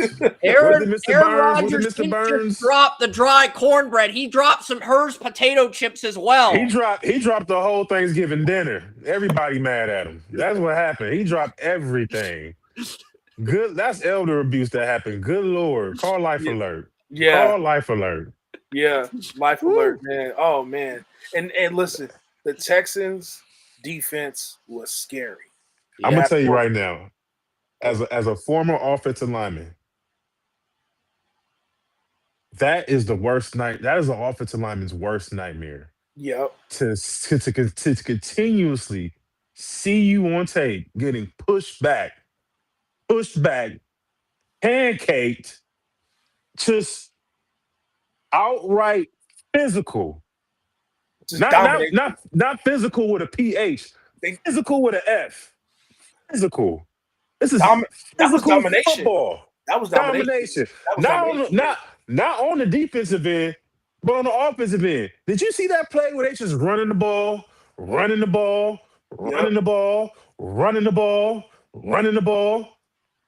Marks had 100 yards, his first 100-yard game as a rookie in the playoffs. Right. Cap it off with a touchdown, young man. You deserve it. Kirk stepped up running to get the 100 yards too after the Christian Kirk, Nico Collins. Christian Kirk was balling. What was my man's name? Here was everywhere last night, Tracy. I made him player of the game. I think he had 5 solo tackles, 2 assisted tackles, 7 total tackles, and I think 4 tackles for a loss. Is that number 5 with the concussion helmet? Yes. Yeah. He was all over the place. Yeah, he was all over the place. Laying hats. Hitting, boy. He was flying. Oh man. Hitting. He was flying to the ball, man. I'm like, man, like Chris, you ready to go against that next week? I mean, the Texans were the only team to have the number 1, number 2, and number 3 corners win player of the game on Draftutopia this year. That back end is insane. That back end is good too. That defense alone is insane. Right. CJ Stroud better thank the heavens for that defense last night. He better take less money when he gets his extension. Because if he takes more than Dak Prescott, they're going to lose a lot of pieces on that defense. He better take like 30 or 40 million so he can keep his defense around. He dropped about 5 dry cornbreads last night. He dropped about 5 of them. CJ Stroud. Yeah. Fresh out the oven. Yeah. Too hot to handle. But that was a physical game, man. Just to point it out, man. As an offensive lineman, that is the worst fear. Just you getting just dominated. Yeah, series in, Stroud was series dropping out. Little Debbie's out of the oven in addition to dry cornbread. Dropping the honey bun. He was dropping the honey buns. Oh man. No, absolutely, man. Look, I don't gotta say too much of this game because it was straight domination in the 4th quarter, and they just took their soul. It was like a fatality from Mortal Kombat. That's how I looked at it. I'll say this. What happened? Maybe Chris, maybe Emmanuel, y'all can explain. What happened with DJ Metcalf after the first quarter? Well, he only had 3 targets in that game, I'm not mistaken, look, he was bracketed Two by of them were in the safety. fourth They quarter. and took the him out the game. Third target came in the fourth quarter.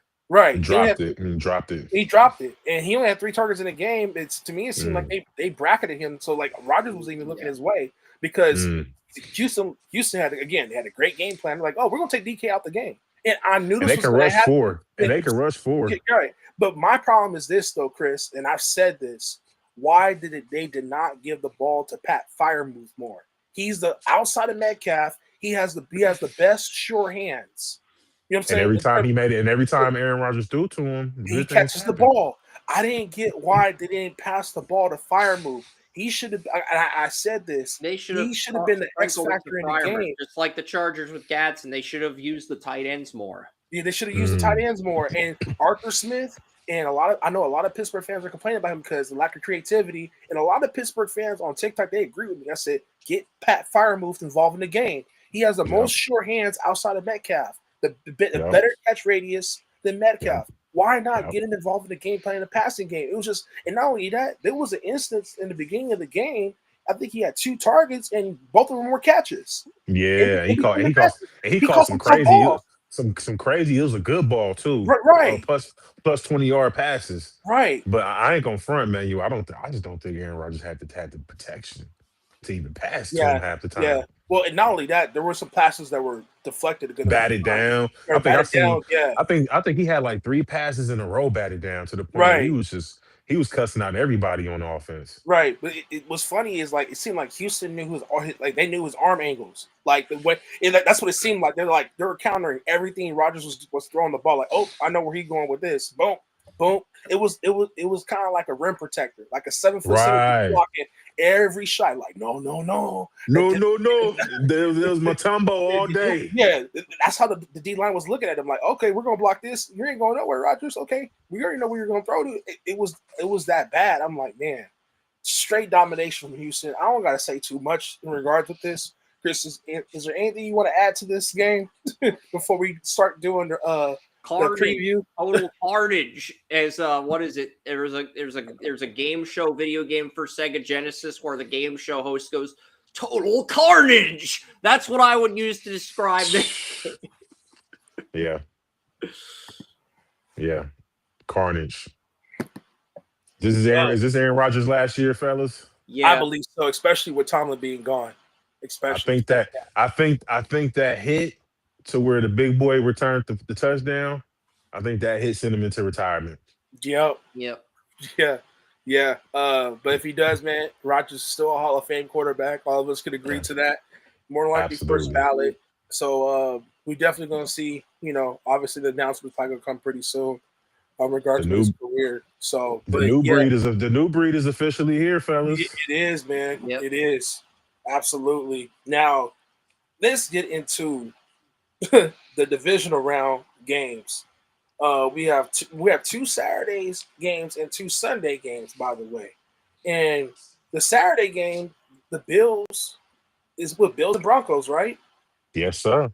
Bills and Broncos. And who is the head official for this game, Chris?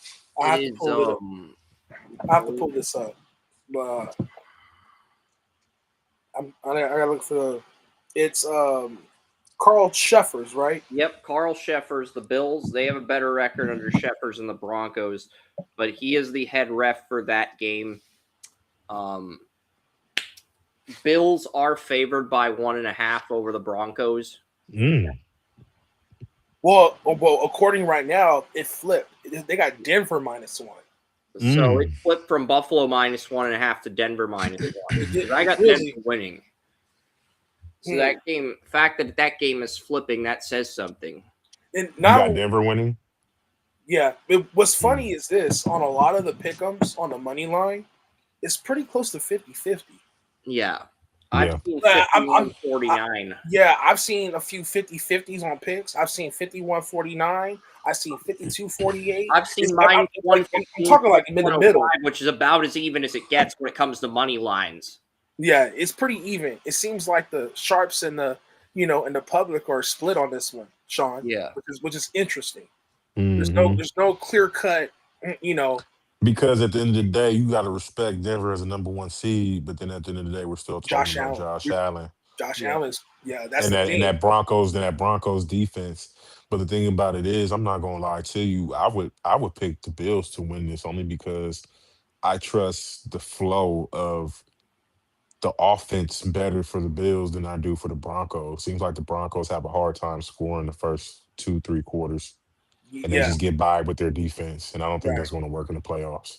Me personally, I do agree with you. I got the Bills winning this game close. I think I've said this in terms of Bo Nix and Jalen Hurts. They have the same rhythm in terms of they want those 20-plus yard chunk plays to bail them out to extend those drives. If you take away Hmm. those 20-plus yard plays for Bo Nix, this offense is not that great.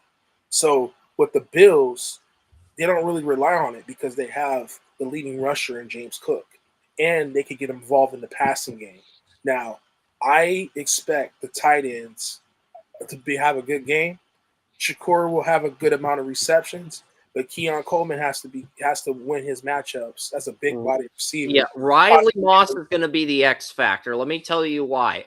Last year, him and Patrick Surtain were money in coverage, and for early portions of this year, that was the case too. But as the season progressed, Riley Moss finished the season in the top 5 in most yards given up to wide receivers. So Mm. I Yes. believe Riley Moss is going to be the X factor. If he plays like he did down the stretch where he's giving up yards to receivers, I think the Bills win. And if he plays like he did last year and the Broncos offense clicks, I think Denver wins. I think that's what this game comes down to. And I'm going to say it. Riley Moss is probably going to be the X factor for this contest. And We he's know the Sertan's going to blanket half the field. Allen's not going to target that half of the field.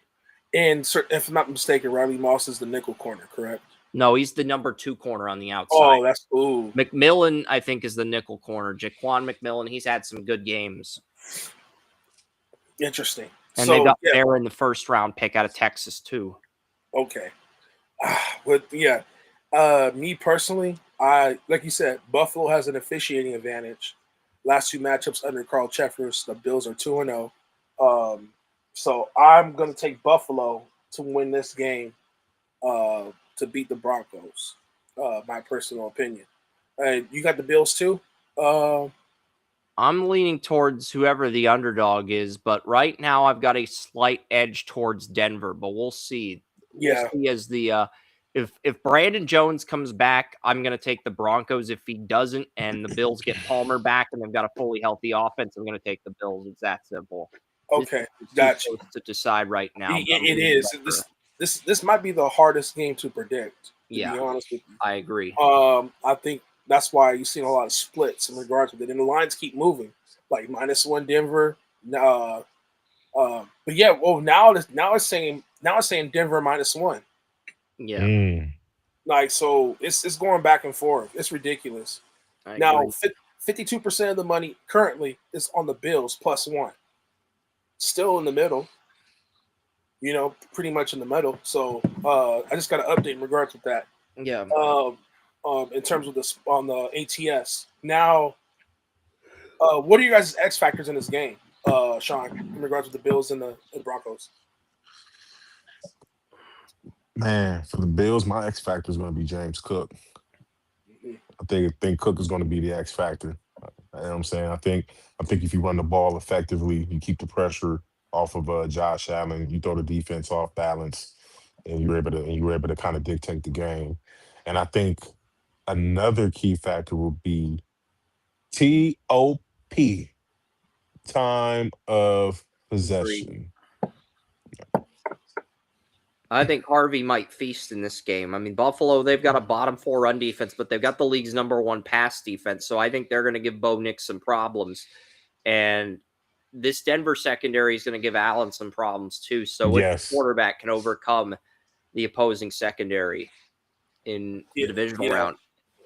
yeah. I definitely agree in regards with that. So it's definitely too close to call. Yeah. Now, the next Saturday game is 49ers and Seahawks at 5 p.m. on Fox. The Seattle is a 7.5-point favorite at home. Mm. That's Jesus. that's a lot. Now, what's interesting is the head ref for this game is John Hussey if I'm not mistaken. Yes. And what's interesting with this, Sean, is that the 49ers have an officiating advantage. Explain that, Chris, because I think the Seahawks are going to win, but the Niners are going to cover. I I agree. think so too. I think so too. That's too big of a spread for a team that's in a division, your division rival, Division that rival, hates, And yeah. they've got the that hates you. officiating advantage, too. Yeah, as your division rival, I like the Niners big time. I honestly, I'm this close to taking the upset. I'm this close to taking the Niners over the Seahawks, but I'm not going to do it. But I'm definitely taking the Niners plus 7.5. Yeah, plus 7.5. That's way too many points against your division rival on a third matchup, Sean. Yep. You know what I'm saying? I'm not taking the upset. I believe that they'll cover, but after what I've seen, I believe we held the Niners to 3 points in the first half. To Mm-hmm. Philadelphia, if I'm not mistaken. We held the Niners to 3 points. Um, or is it 3 or 6 points? I think it was three. Um, and our defense is not, and our defense is good, but it's not Seattle's. We don't have the back end like Seattle's. We don't swarm to the ball like Seattle. I believe we have a better front four than Seattle, but overall defense, I think Seattle has a better overall defense. I think they have better coaching. I think they have a quarterback that can throw the ball better. No disrespect to Jalen Hurts, but I think Sam Darnold is a better thrower of the football than Jalen Hurts. You have the number one wide receiver in the league in JSN on that squad as well. Um, and Sam Darnold actually uses him. Yeah, absolutely. So I think they'll cover, but man, I'm taking Seahawks in this one. I'm taking Seahawks in this one. Yeah, I'm taking Seattle too, but I was close. I was thinking about taking the upset. I was thinking about it, but Mhm. I'm gonna go Seattle by 3 points. I'm gonna go by three, but San Francisco will cover. I think all of I'm us gonna agree. say I'm gonna say Seattle by 5. I think there's gonna be a safety in this game. Brock Mm, Purdy makes a lot of mistakes. I think there'll be a safety in this game. Now, okay. Now, what are your guys' X factors in the game, Chris, with the Seattle and I think Niner Jack game? Smith-Njigba is going to be the X factor for Seattle. For San Francisco, it's going to be Christian McCaffrey, but Kenneth Walker, another X factor for Seattle. And Seattle's offensive line, I think, is going to be what wins this game for the Seahawks. Me personally, um, I'm gonna kind of go a different route. I think Zach Charbonnet in the passing game is going to be a factor in terms of moving the chains for this team. I think 49ers are going to be pretty good defending the run this time. But I think Charbonnet in the backfield, catching the ball out of the backfield, it will be a difference in this game. And I like Elijah Arroyo. I believe he might be active this game, Chris. Elijah Arroyo, the tight end from Miami. Mm. The Arroyo, the tight end from Seattle, is he available? I think he's coming back off an injury, if I'm not mistaken. Yeah. So I like Arroyo and Charbonnet as my X factors.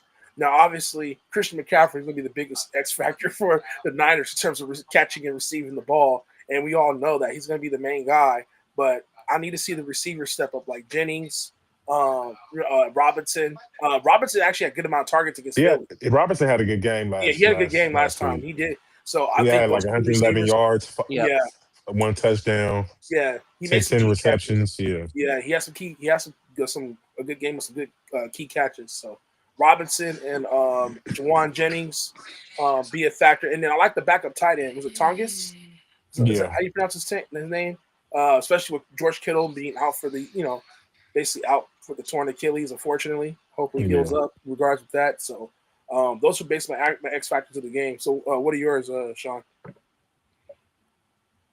Mm, I'm gonna say the X factor for Seattle, of course, is going to be for San Francisco is going to be Christian McCaffrey. Christian McCaffrey, and I think a little bit of Kyle Juszczyk as well. think Hmm. I think Yeah. I think you're going to see more of him as well. He kind of lit a fire last game. Had a huge catch against the Eagles last week. Listen fire. He always does great blocking from McCaffrey. Helps McCaffrey, um, you know, get through those holes. I think that'll be a X factor. I think Jennings will be an X factor for San Francisco, but I think that back end for Seattle is going to be an X factor. Um, they have one of the best corners in football as well. I think that back end is going to be a factor for Seattle. And I agree with Chris, man. I think JSN is going to go off. I'm not going to lie. Yep. I'm calling 100. I'm calling a 100-yard game for JSN. Mm. Oh, man. Yeah, I like JSN. I like his game too as much. So, and the Yeah, next he's a, game, he's a smooth route runner. the next game I believe is the Patriots and the Texans. 12 o'clock Pacific, game 3 Eastern on ABC. New England Patriots actually. win, Texans cover. You I'm said going to what? go 17-16 Patriots in an Mm. defensive game, and I've got Kaimi Fairburn missing a 59-yard field goal as time expires. That's how the Patriots get in the AFC Championship. Fairbairn kicks a field goal, goes wide right, and the Texans Mm, actually have a chance to beat the Patriots this time around if they make a game-winning field goal and it goes wide right like the Tyler Loop kick. That's how I think this game ends. And the Patriots barely get in the championship game. mm. Whew. I have this 2017 New England 3-point game. Mm. I think it's going to be a push. Yeah. I'm calling for a push on this game, and New England's favored by 3. So technically, I'm Mm. probably going to avoid it this game, betting wise. To be honest with you, but I have New England winning close by 3 at home. X factors for me. I'm gonna get it out the way. Um, for the Patriots, I think it's really gonna be the tight ends, Henry. Um, I think Diggs is gonna get covered pretty well, so it's gonna open up for the other receivers as well. They're trying to And make they some key hardly plays. utilized Austin Hooper against the Chargers last week. They didn't even use him at all. Right. Which tells me So they're probably going to use him a lot more in this game. I would figure that the Patriots will utilize him more. And Stevenson, he's been catching the ball in the backfield lately. I've been Yeah. noticing the past couple of games. So that's something that I would key into as well in Mm-hmm. regards with that. So but yeah, I'm taking New England close win. I think they're gonna get a game winning field goal late into the game. I got New England 2017. Those are my X factors. So What Sean, the heck what is Edmonton's goalie doing right near the face-off line in overtime? Like he's right near the face-off circle, out of the net in overtime. What the hell is Tristan Jarry doing? This is why the Penguins traded him to Edmonton for Stuart Skinner. But anyway, back to football. That was just a bigger folly than Aaron Rodgers with the fumble against the Texans last night. yeah, the hockey moment, folks. Hockey moment. Hockey I'm watching the moment. Stars We Ducks all got game to. on TNT, but it's at the intermission. And Right. Casey DeSmith played better than either quarterback in the Monday night game, as sad as that is to say. Stars backup goalie. But yeah, let's get back to football. Yeah. Okay. No. My X factors. My Yeah. X factors for the Patriots. Patriots versus Texans game. Oh man, for the Texans, it's gonna be that 4-man rush. Man, I think for a quarterback who's new to the playoffs, I think you get him. I think you rattle him. You know what I'm saying with the rush, and you put some pressure on him, and I think that's going to throw him off a little bit. For the Patriots, man, Stevenson, I think he's going to be an X factor. And like you said, I think the tight end is going to be an X factor. Whenever you have a defense so ferocious like that, who's quick to attack, the tight ends are always going to be crucial. The tight Yeah. ends are always crucial. I So agree. I think the tight ends are going to be a factor for the Patriots. I think that run game is going to be a factor for the Patriots, and I think that opens up the passing game. And I think the Patriots will win that game, and we get that classic rematch in the AFC Championship of the Bills versus the Patriots from that awesome game they had back during the season, and we get the rematch of that. Yeah. Yeah. Absolutely. Now, Chris, I forgot to mention the official for this game is Sean Smith, Yeah. correct? And based on that, is it true that Both the Texans and Steelers had an advantage over the Patriots in this game.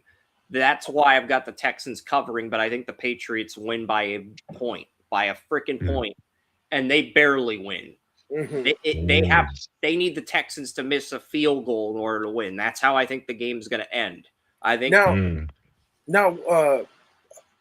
could be wrong, but or picked by C.J. Stroud. no, I can see that. Yeah, based on the tendency of Sean Springs, he has a tendency to favor road teams, right, in the playoffs.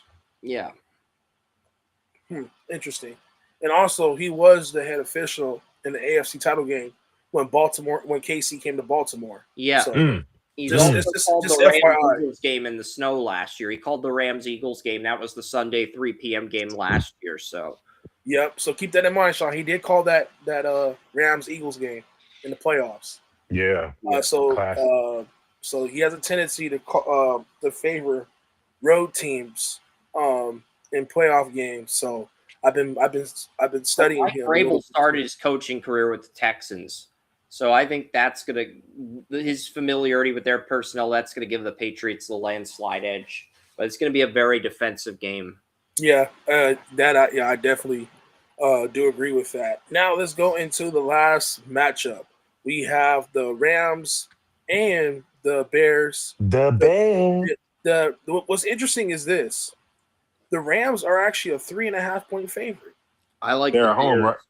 No, they're on the road. That's right. They're on the road in Chicago. Yeah. So they're on the road in the end, but over 67% of the money is on the Bears plus 3.5. And usually, if it goes over 70, it's a red flag. The Rams last year in the playoffs told you they could play any weather. Yeah. I think that's why the spread is what it is. Yeah. Because if you take weather out of it, Rams are still low key the better team. There's no advantage. There's no home advantage when it comes to Matthew Stafford, Puka Nacua, and those boys. Right. And it was funny you said it because I remember some Chicago fan or one fan said, "Oh, the Rams can't play in the cold." I'm like, you guys are forgetting. Matthew Stafford used to play in this division. Remember, he's a former Lion. He used to play in this division. He played in the cold games in Green Bay. He played in the cold games in Chicago. I'm like, come on now. Like he played cold games in Minnesota before U.S. Bank Stadium opened. Exactly. Let's stop the nonsense. Let's just stop the nonsense and say Stafford can't play in the cold. He can. He used to play in this division. People forget about that. See the game last year in the NFC Championship. Yeah, right. He can play in the cold. Like he's used to it. So And to your point though, Sean, I think Vegas is respecting Stafford's ability to play in the cold. Yes. They're respecting it. They're like, you know what? We'll put him as a favorite because he has more playoff experience. He has a Super Bowl against his Bears team, and the defense is not all that. So they can see that, Stafford can pick this team apart. On the offensive side of the ball. And then I seen Devontae Adams. It seemed like he wasn't fully there. Like he was in game mode and playing against the Panthers. I know he had a couple nice targets, but fresh off injury. Sauce here. Sauce has just arrived. Okay. Sauce is here. Yeah, we'll give Sauce the floor to break some stuff down while we've covered most of the topics tonight. Yeah. Can you hear us? I don't know if you can hear us. We ain't got no sauce. There. Yo. Oh, can y'all hear me? Now we got some sauce. We got some sauce. All right. Yo, what's good, man? You confused me because I thought it was yesterday. I thought it was tomorrow. No, well, I originally had it. Then I text you in the morning. I was like, hey, because I had jury duty and the case got dismissed. Oh, okay. That's what was going on because so when they got dismissed, I was happy. My bad, yo. It's like that's why I was like, hey, you down to do it tonight? Because I was like, man, it's good. So what we talking about? We're talking about the last game, the Rams and the Bears, and I was talking about the Rams are a 3.5-point favorite on the road, and I was saying that even though a lot of money's on the Bears on the spread, but Vegas has the Rams favorite because I believe they're respecting Matthew Stafford playing well in cold weather games. He's At about to least Okay. say win a Sam division. Bradford. He's about Hey, to I say almost said Sam Sam Bradford. Bradford. I almost said that. Wow. I almost said that. My fault. Wrong Ram. I Wrong know. No, Ram. yeah, I like that matchup. I think both the coaches definitely deserves respect in their category as coaches. I think that Ben Johnson is coming along as a great head coach. He has definitely turned that Chicago Bears organization offensively. He's figured it out. I feel like, given that game where they were down with, what, 18 points, and then they came back and they Mm-hmm. willed for that W. Right. And those are the type of teams that you kind of look out for, bro. Like you cannot leave your foot off the gas with that team. So, but if I give somebody the advantage, I give it to the Rams due to the fact they've been here before. They've won the big game, and they got big time players. They got Devontae Adams back, doing his thing. I don't know how healthy he is. He had like a bit like one of those games in Carolina where he got banged up, but I think that he's playing. Then you got Puka Nakua. Then you got Matt Stafford. So I think I kind of give them the edge. I think I give the Rams the edge. I think they're experienced because I think when it comes down to these close games, I think it comes down to experience wise, like what you do in the key moments of big time games, and I give that to the Rams. Agreed. It's Go gonna be ahead, a Sean. shootout, fellas. This gonna be a Yeah. this is Ooh. gonna be a this is gonna be a shootout, fellas. When you got two This is the minds like first playoff game between the Rams and Bears in Chicago in 40 years since they played for the NFC Championship in the Yeah. 1985-86 season. Mm, Yeah. this that's is gonna be a But hell interesting. of this is gonna be a hell of a game, y'all. I'm looking forward to that. I think this will be the game of the weekend, in my I think opinion. this either gonna be a big game for Matt Stafford, or it's Big gonna game for be the Caleb. well, not just with Caleb. I think it's just gonna be put on alert that Ben Johnson is for real. Yeah. Mm-hmm. Yeah. Yeah. Especially as a coach and elite play caller as Right. well. NFC Um. championship your first year. Yeah. Yeah. That'd be crazy. Chris, what are your thoughts on this game? You have the X factors. I think the Rams, as good as they are, the Bears are number one in the league in turnovers. I really trust their defense, and I think they're going to find a way to shut down Kyron Williams, and they're going to find a way to shut down the Rams' passing attack. I like the Mm. Bears in this game, and I'm going to go with 27-17. I'm going to take the Bears by double digits. This is going to be my double-digit game of the week. Wow. Wow. I picked the Rams 27-30. It's gonna be a high scoring game. Last second field goal. Windy City. Walk it Well, home. for me, I'm gonna say, man, I think it is because that defense to me with Chicago, man, I don't know if I Some could timey. trust them like that, bro. Right. I think they Right. got away with the game because they knew who the Green Bay Packer was divisional wise. But this Right. is a whole total different, like it's a conference Mm-hmm. game, bro. Like, Mm-hmm. how much do you know about the Rams? Like he just said, like Chris just pointed out, it's been 40 years since they played each other. You feel me? So I don't know. Like, is that gonna outweigh? You know what I'm saying? Like, I don't know. But I trust that the Rams and Sean McVay are gonna figure it out. I don't think this is like y'all said. I don't think this is gonna be a defensive game. I think this is gonna be like um high 20s, 30 games. So I think it's gonna be a 7 point game. I'm gonna just say it like that. 35-28 rounds. Hmm. Okay. I'm I got gonna 31, say 31, I'll say 28 Rams. I say this, man. As in Sauce as a 49er fan, did Caleb know who 49ers was? No. And he went up there and didn't give a damn. And went Yeah, up but there and but what threw a what party. what was the outcome of that? Well, that's where the defense comes into play. The Right. That's what defense I'm is plays saying. Like, the defense is some timing. Yeah. yeah, but that Yeah. defense, you know what I'm saying, didn't do nothing to help Caleb. So Nah. he lost, No. he lost the shootout. So Yeah. You know, at the end of the day, you know what I'm saying? Whose defense do I trust more? I trust the Rams. Because, you know what I'm saying? They just, to me, they look like a better, like, overall defense to me, After that honestly. outing against the Panthers, you still trust the Rams defense? Yeah, I do. Over the Chicago Bears defense. But they That's what I'm going saying. against Caleb. I Going just against saying, Caleb like, Williams now, not Bryce Young. man, look, bro. Like I said, bro.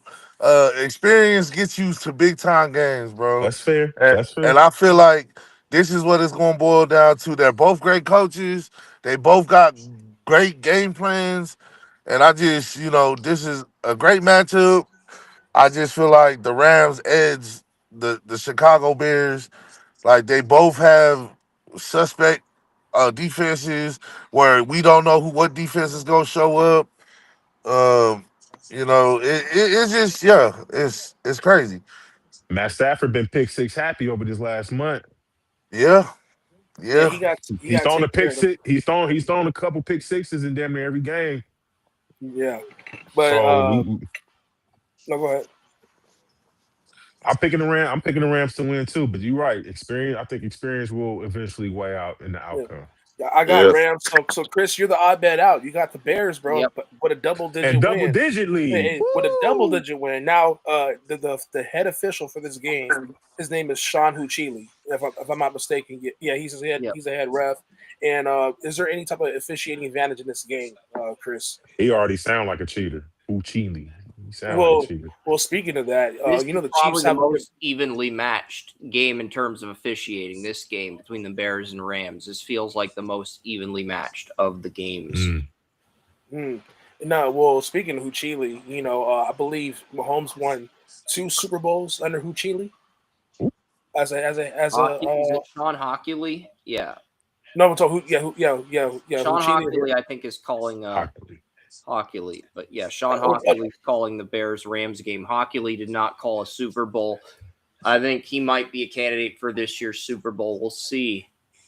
But Mahomes won 2 Super Bowls under him as a head official, right? No, he won a Super Bowl under Carl Sheffers and Bill Vinovich. That's it. Vinovich. Vinovich is probably going to get the AFC title game. He did not get a game in the first 2 rounds of the playoffs. You know he's going to get either the NFC or AFC title game.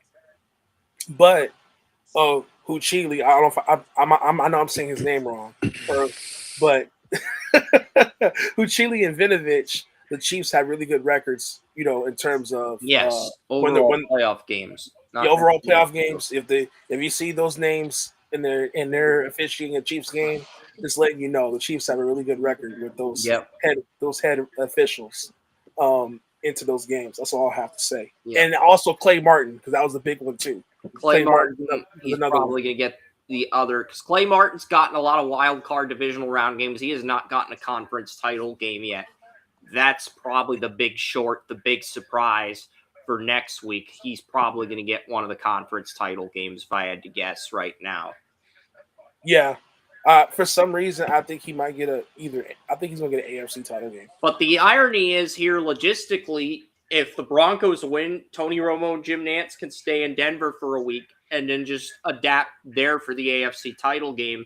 If Seattle wins, Brady and Kevin Burkhardt can stay in Seattle for another week for the NFC title game, and then Collinsworth can go from Chicago to San Francisco for the Super Bowl. So logistically, we might see the format like this for the divisional rounds go this way moving forward, because it makes logistical sense. If ESPN's hosting the Super Bowl next year in LA, it makes sense. If the Rams or Chargers have a divisional round game and they're the home team, it makes sense just to have them there.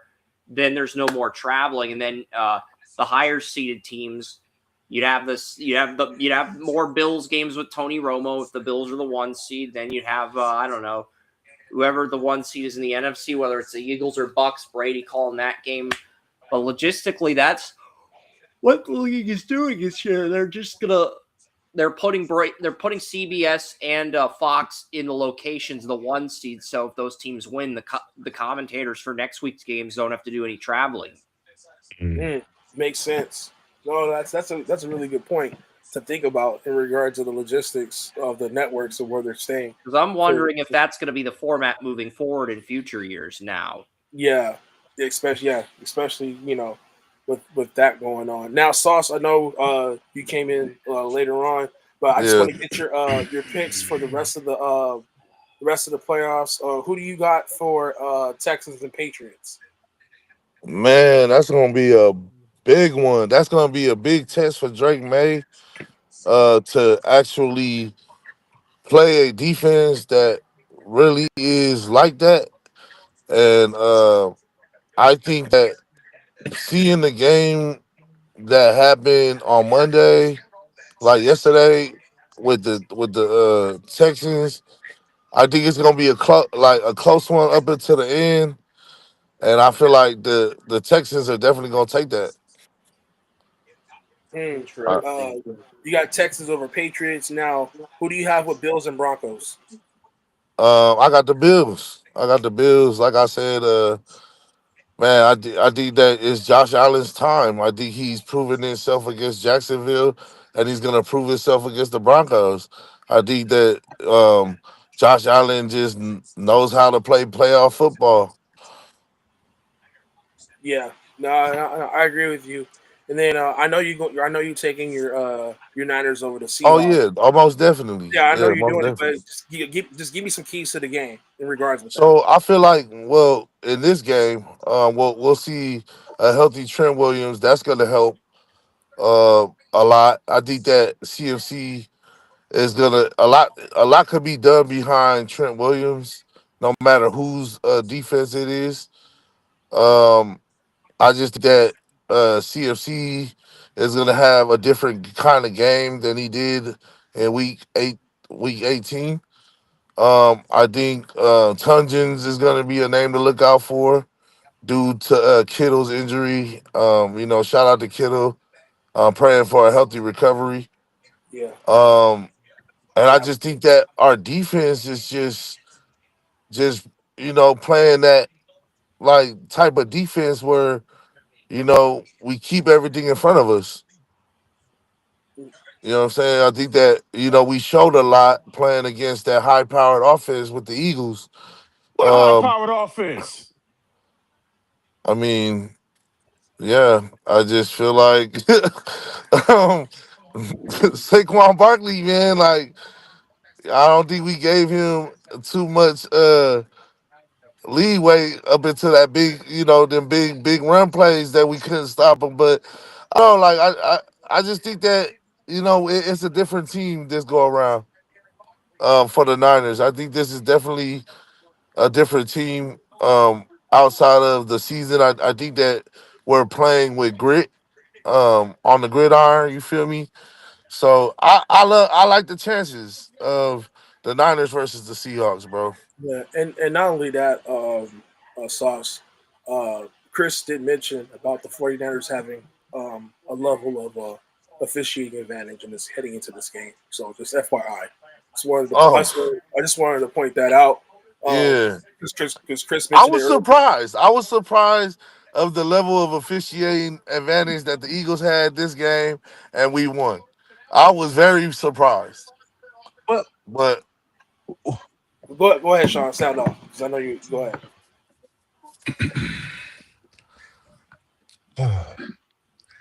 high powered offense.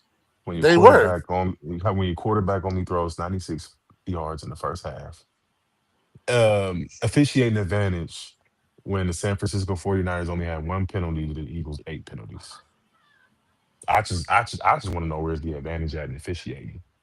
No, I just they. want to know where's the What high I'm powered saying is, offense at. before the game, they were saying that the Oh, official okay. Got you. for the game was the advantage went to the Oh, okay. Eagles. Oh yeah, Yeah, they Alan said he was Elf. an Yeah, Eagles you're fan. They right. say he was Yeah, an Eagles fan. Yeah, he Yeah, yeah, said Alan no, Elf. they Yeah, said yeah, you're right. somebody yeah. was an Eagles fan. Yeah, Okay. yeah, you're right. Got you, Yeah, got you, got you. No, you're No, I right. You're right. wasn't saying that like to throw shade on nobody, but I still respect.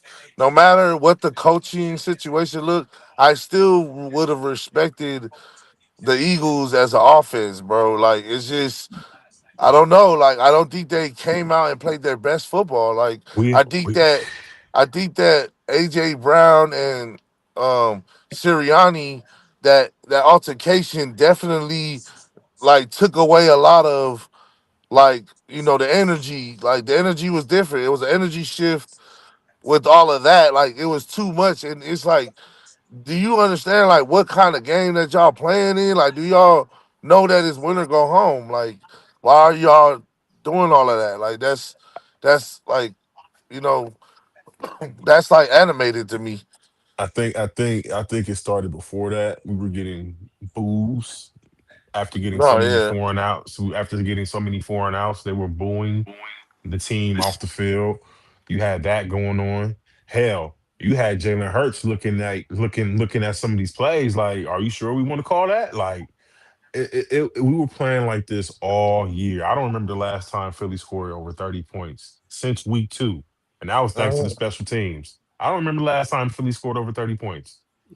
Week 3 against the Rams, maybe the last time they It's got. what I'm saying against the Rams where we had all those blocked field goals. Yeah. So yeah. yeah. It was a shame. It was a shambles. It was I bad. mean, yeah. I mean, it was clear that y'all definitely didn't play y'all best game.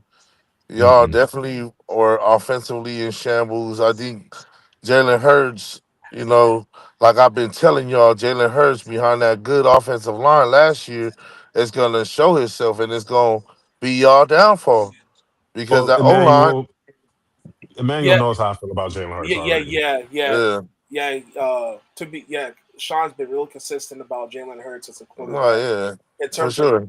his upside ability to really carry this offense, and it did show, in regards with that. So, but yeah, okay. So does anybody want to change their prediction for the Super Bowl, or we're going to keep it as is? Before the Well, I Super gotta, Bowl, I gotta, I gotta change mine now. I had the Eagles. Yeah, true. I ain't changed mine now. wait, Yeah, So if I, but we talk about the Super Bowl already. yeah. I'm No, thinking it's going to be either Broncos Seahawks or Broncos Bears. It could also be Patriots Seahawks, but it's probably, if I had to guess, it's probably going to be one of those three.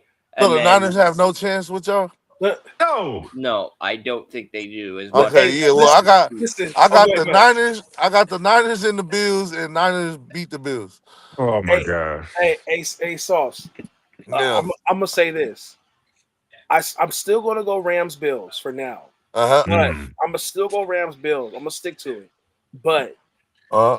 but I'm gonna say this. Oh man.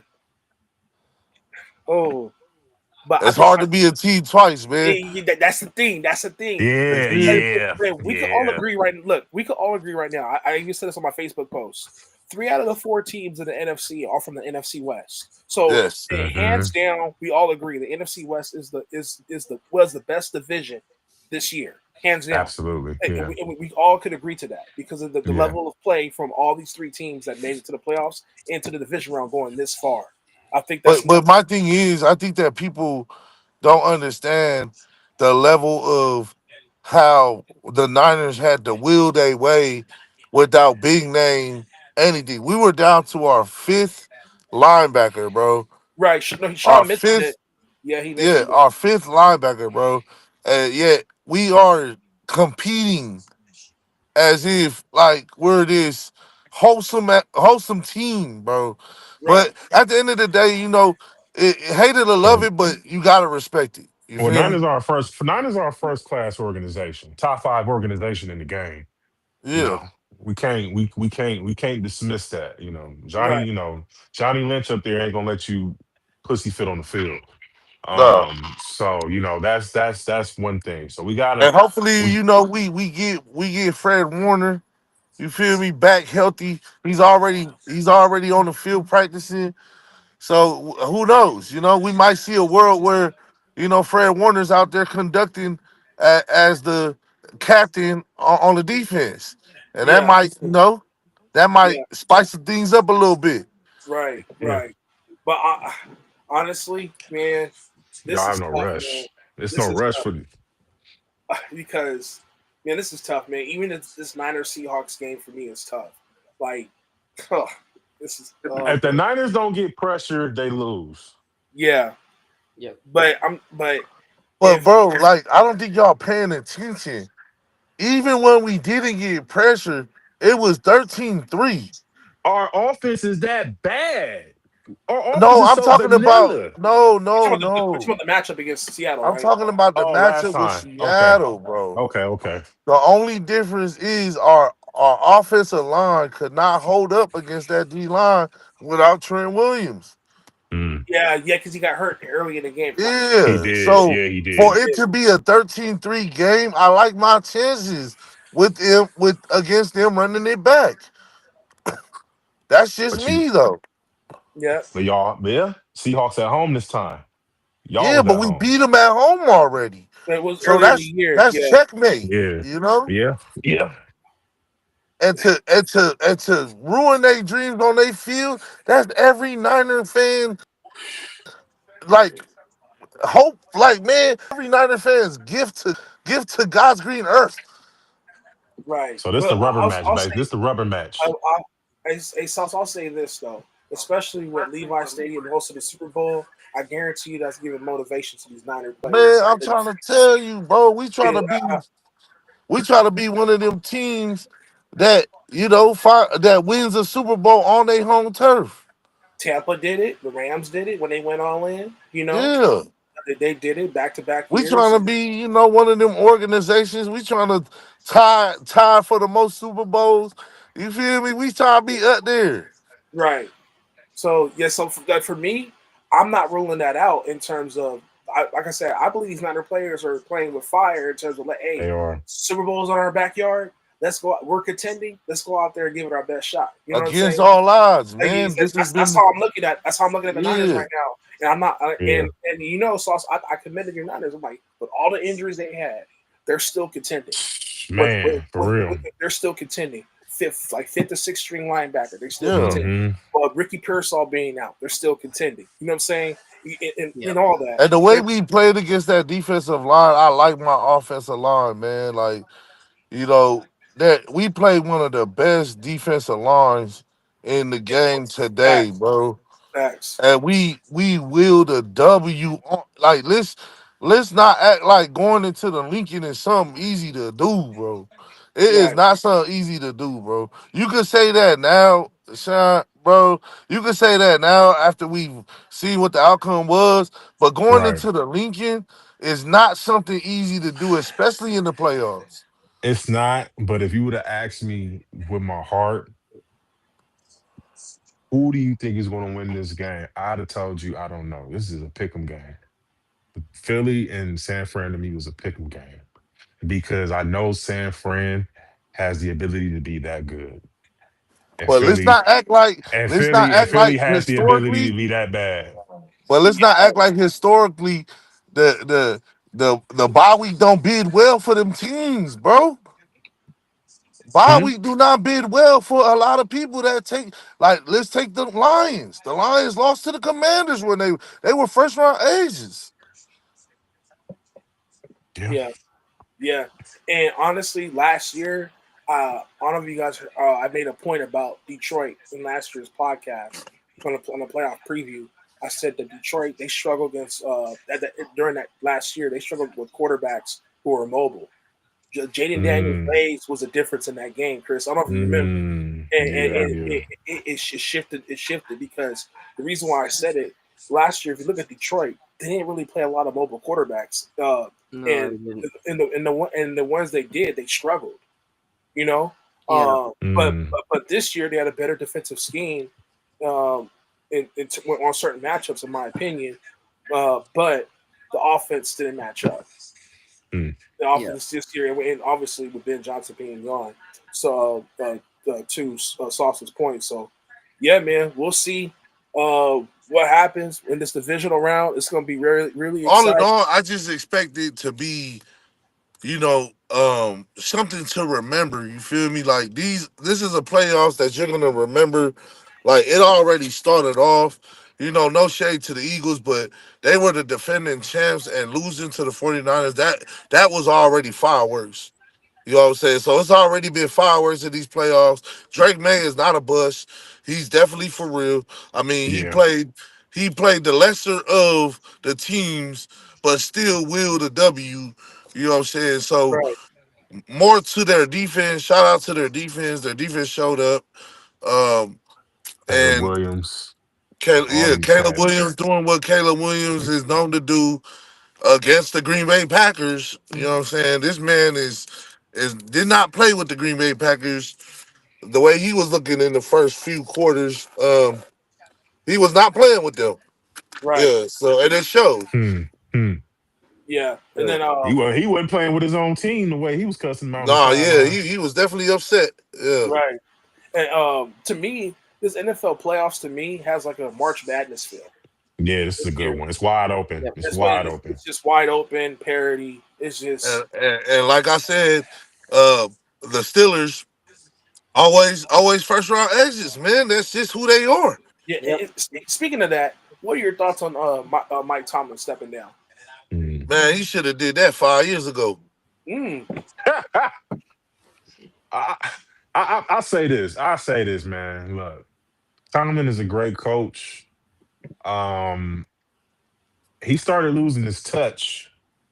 He started losing his touch once that AB situation started happening. Uh, Once that started getting out, and once it started, think about all the players. Like the problem, he started having problem players. Martavius Bryant. He had Claypool, I don't think A that he Big. had a Like problem though. It's it just wasn't a problem. He was more he was more of a player's player, but them players took advantage of it. And when they no. took advantage of it, he didn't nip it in the bud as soon as he needed I to. don't think that was the problem, bro. It was the problem was they could never get a quarterback That that too. could be or compete like Ben Roethlisberger. You know what I'm saying? Chris, what Outside of Chris Ben Roethlisberger, there's never been another quarterback that you could say that would compete against these other teams that just got it all together in the AFC. There's no room for that. Like, and No, then no. you know how your defense has to play? They have to play like a perfect game if you don't have a freaking quarterback. Like you have to be the 2000 Ravens. The 2002, what was it? 2002, 2000? it was 2000, 2000. 2000, 2000. 2000 Yeah, Yeah. you Ravens. have to Yeah. be the 2000 And you Ravens. can't even play that type of football no more. Yeah, No, and you it's just can't. like I don't know. Like I don't know what's wrong with their organization. Like you missed out on a lot of quarterbacks. Did Yeah. Chris said you could? Didn't Chris said Chris? Didn't you say back in 2018 they could have gotten Lamar Jackson, but they Yeah. chose somebody else that you had a fifth Yeah. round grade on? Pharrell Edmonds, the younger brother of Tremaine Edmonds. Yeah, they overdrafted him. Yeah, and Sauce, to my Yeah. point, I did say that the Steelers they haven't been nailing their draft picks, and this is probably the reason why. The result of them not having, that good of a, that Man, good of a they season. nailed it everywhere Could have had outside of Shador Sanders quarterback. this year. You could have had Shador Sanders this year. Yep. But that's the thing though. That's my whole thing is when you don't have that luxury of like at the end of the day, I don't think Mike Tomlin. I don't know, man. I just feel like Mike Tomlin don't have that type of like authority when it comes to like draft picks. I think that the GM is ultimately the guy like Yeah. that Facts. is picking the players because if it was Mike Tomlin, why wouldn't he pick a Lamar Jackson? Why wouldn't he take Shador or take a chance on these quarterbacks? Like they even had a shot at I forgot who. Didn't they have a shot at Josh Allen? Chris, is that true? Steelers didn't have a shot at Josh Allen. He went 7th in that draft. The Bills traded up with Tampa at 7 to get him. Mm. Oh, Hmm. I'm just saying, Josh man. Like, Rosen went 10th, and Lamar Jackson went 32nd. Eagles and Ravens traded up. Yeah, Eagles. Yeah, as I said, the Eagles traded out because that was the year the Eagles won the Super Bowl. Yep, Because if they would have kept that first round pick, that pick would have been hard capped. Correct, Chris? Against Yeah. the Eagles. So that's why the Eagles traded out the first round to basically save money on the cap, and the Ravens jumped in the first round to draft Lamar. So the Eagles helped. The Eagles helped the Ravens draft Lamar Help the Jackson. Ravens. Yep, yeah. Eagles helped the Ravens. Birds helping birds. Yeah, the birds helped the birds. Birds helped the birds. That's exactly what happened. Y'all could have had Lamar too, but you guys were secure. Lamar, Y'all were, but we wanted Sonny Mitchell and Isaiah Wynn. We Yeah. won a Super Bowl with Brady. I guess I can't complain, but hey, Hey, we long won term one it with didn't work Foles. out for us. yeah. Yeah. I think the reason why you didn't Oh draft wait, Lamar. Chris, you're a Tampa Bay fan? No, Patriots. Patriots. Oh yeah, Patriots. Patriots fan. Oh yeah. All right. Yeah, he's Patriots. But he was. We were just talking about like how the little bit of the draft history with the Steelers, and how they whiffed, some of their picks, Yeah. and Yeah. in result of them not having like enough difference makers on the team. Well, it's always because they never had a losing record, so they're always in the top like 20 or Right. in that area, and it just sucks. And It just sucks. to your point, Sauce, the Steelers are, I think, they have the 24th pick, right? Yeah. Chris. Yes. Yep. Steelers have the 24th pick. Baltimore has the 15th pick. Mm. Remember the 14th pick. 14th pick. Excuse me. We're right behind the Rams at 13. Steelers picked 21st. Oh, 21st? I thought it was 24th. The Steelers are never bad. The Steelers, they're never bad enough to get a bottom 20th, pick. The Panthers picked 19th. Steelers picked 21st. Hmm. Chargers are 22nd. Eagles 23rd, and 24th is the Browns with the Jags pick. Yeah, you got the order down, bro. Right. The Steelers are just never good. The Steelers are just never good to get a top 3 pick. They're never bad. They They're never never have a bad. bad They're never season. bad enough. Yeah, they're never bad enough to get a top 3 pick. Like, and honestly, that's what came with Coach Tomlin over the last 7 years. Like, and at that point, it's just mediocrity because you're not good, you're not bad, you're just in But the middle, and on that's what top of I'm that, you're saying.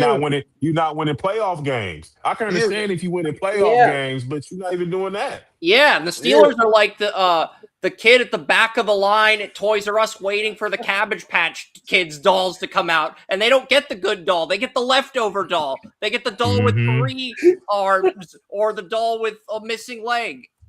Mm-hmm. Yeah. You get the crunched up cereal box nobody want in the bag. It's your favorite cereal, but it's all open. Yeah, man. And it's just like up, they always, they're that one kid that always gets left out. And you'll never get picked for the basketballs. You'll yeah, never get picked for the game. and you were the one that came with the ball. Like now You we came playing with the ball. basketball.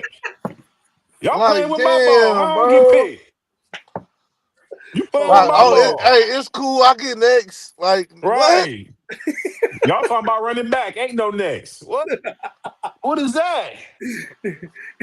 They get the ball to the king of the court. They won like 5-6 straight games, and they can't even get out the court. Man, bro, and it's just tough to see that organization go down like that because, I got a lot of favorites over there.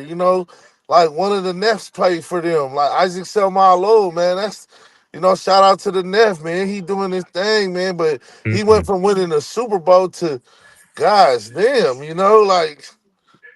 It just sucks, man. He had an outstanding year this year, man. Like, Troy Polamalu. Like, who's not? Yeah. Who's Pacific Islander is not a fan of Troy Polamalu, bro? For Like, real. come on, bro.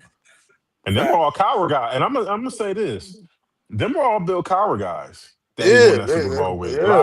yeah. Name me the defensive guys that really was that dude under him that he really Well, developed. TJ Watt, you got TJ Watt, you got because to me he's a corners coach. Coaches players that are in the back end, yeah. the Well, you got corners, TJ Watt, you got safeties. Highsmith, you got Cameron Hayward, Cameron you got. Hayward, yeah. You got those players, man, but they just never panned out, man. Like, never could stay healthy. There was no excuse this season because they had TJ Watt. Yeah. And You should have how kept bad that, Pickens. bro. Fourth quarter, it was like They what, should. 6-3? It They was could like have used what? Pickens this game. What kind of score was it in the fourth quarter? It was a 7-6. Oh, it was before those. Yeah, It was 7-6. 7-6. Yeah, It was 7-6. 7-6. It was 7-6. Yeah, And then 7-6. I'm like, wait, what happened? They just like, hey, I was just like, It was bad. Sauce. You know what my analogy was? It was like like a fatality that Houston did on Mortal Kombat. Man, they hit Finished the him. they That's how they it looked hit like. the they hit Man, the that look up down AB on their ass. Yeah, for woo. real. No, I'm like, what they did, bro, I think what they did is closer to Tekken than Mortal Kombat. They just took Coach Tomlin and they threw him off the cliff like Kazuya Mishima. They just took Aaron I Rodgers. think I think I seen about 3 Goldberg spears that last night. That's how physical man, they shit were was. hitting Like like, bro, they were hitting like they just invented the hit stick. Yeah, for real. Aaron Rodgers' head was going one way, the helmet was going the other way. It was Yo, bad. It Yeah. was bad. I feel sorry for whoever got to play the Texans, bro. Hey, that's your fact. I'm glad they on that side. I said this, man. As an offensive line, that's the worst side of the tape you ever want to be on. Just you getting Man, pushed back, but you on your heels the whole game, and you just getting man, pancaked and bro. overpowered the whole game. Nothing you can do.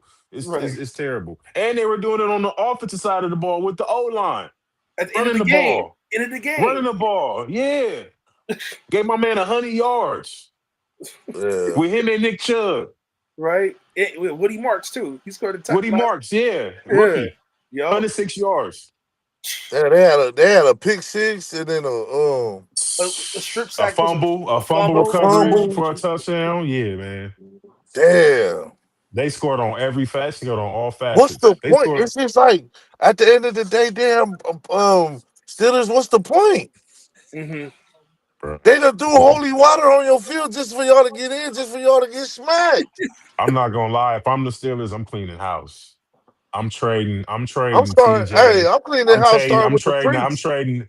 I'm trading Highsmith. I'm trading all these guys to see what picks I can get. I'm doing them the service and sending them to the teams that they want. Nah, I'm not And doing I'm and all I'm that. and I'm restarting, Hell man. no, I'm not doing all that. You got to They restart. got something going, bro. It's just, man, whoever's making the offensive personnel, they gotta go. They Yeah, need Arthur to throw Smith. holy water. They Arthur need to Arthur Smith. throw holy water on their offensive players. That's what right. they need to do. Well, shit. When you got Thielen out there as your third receiver, Yeah.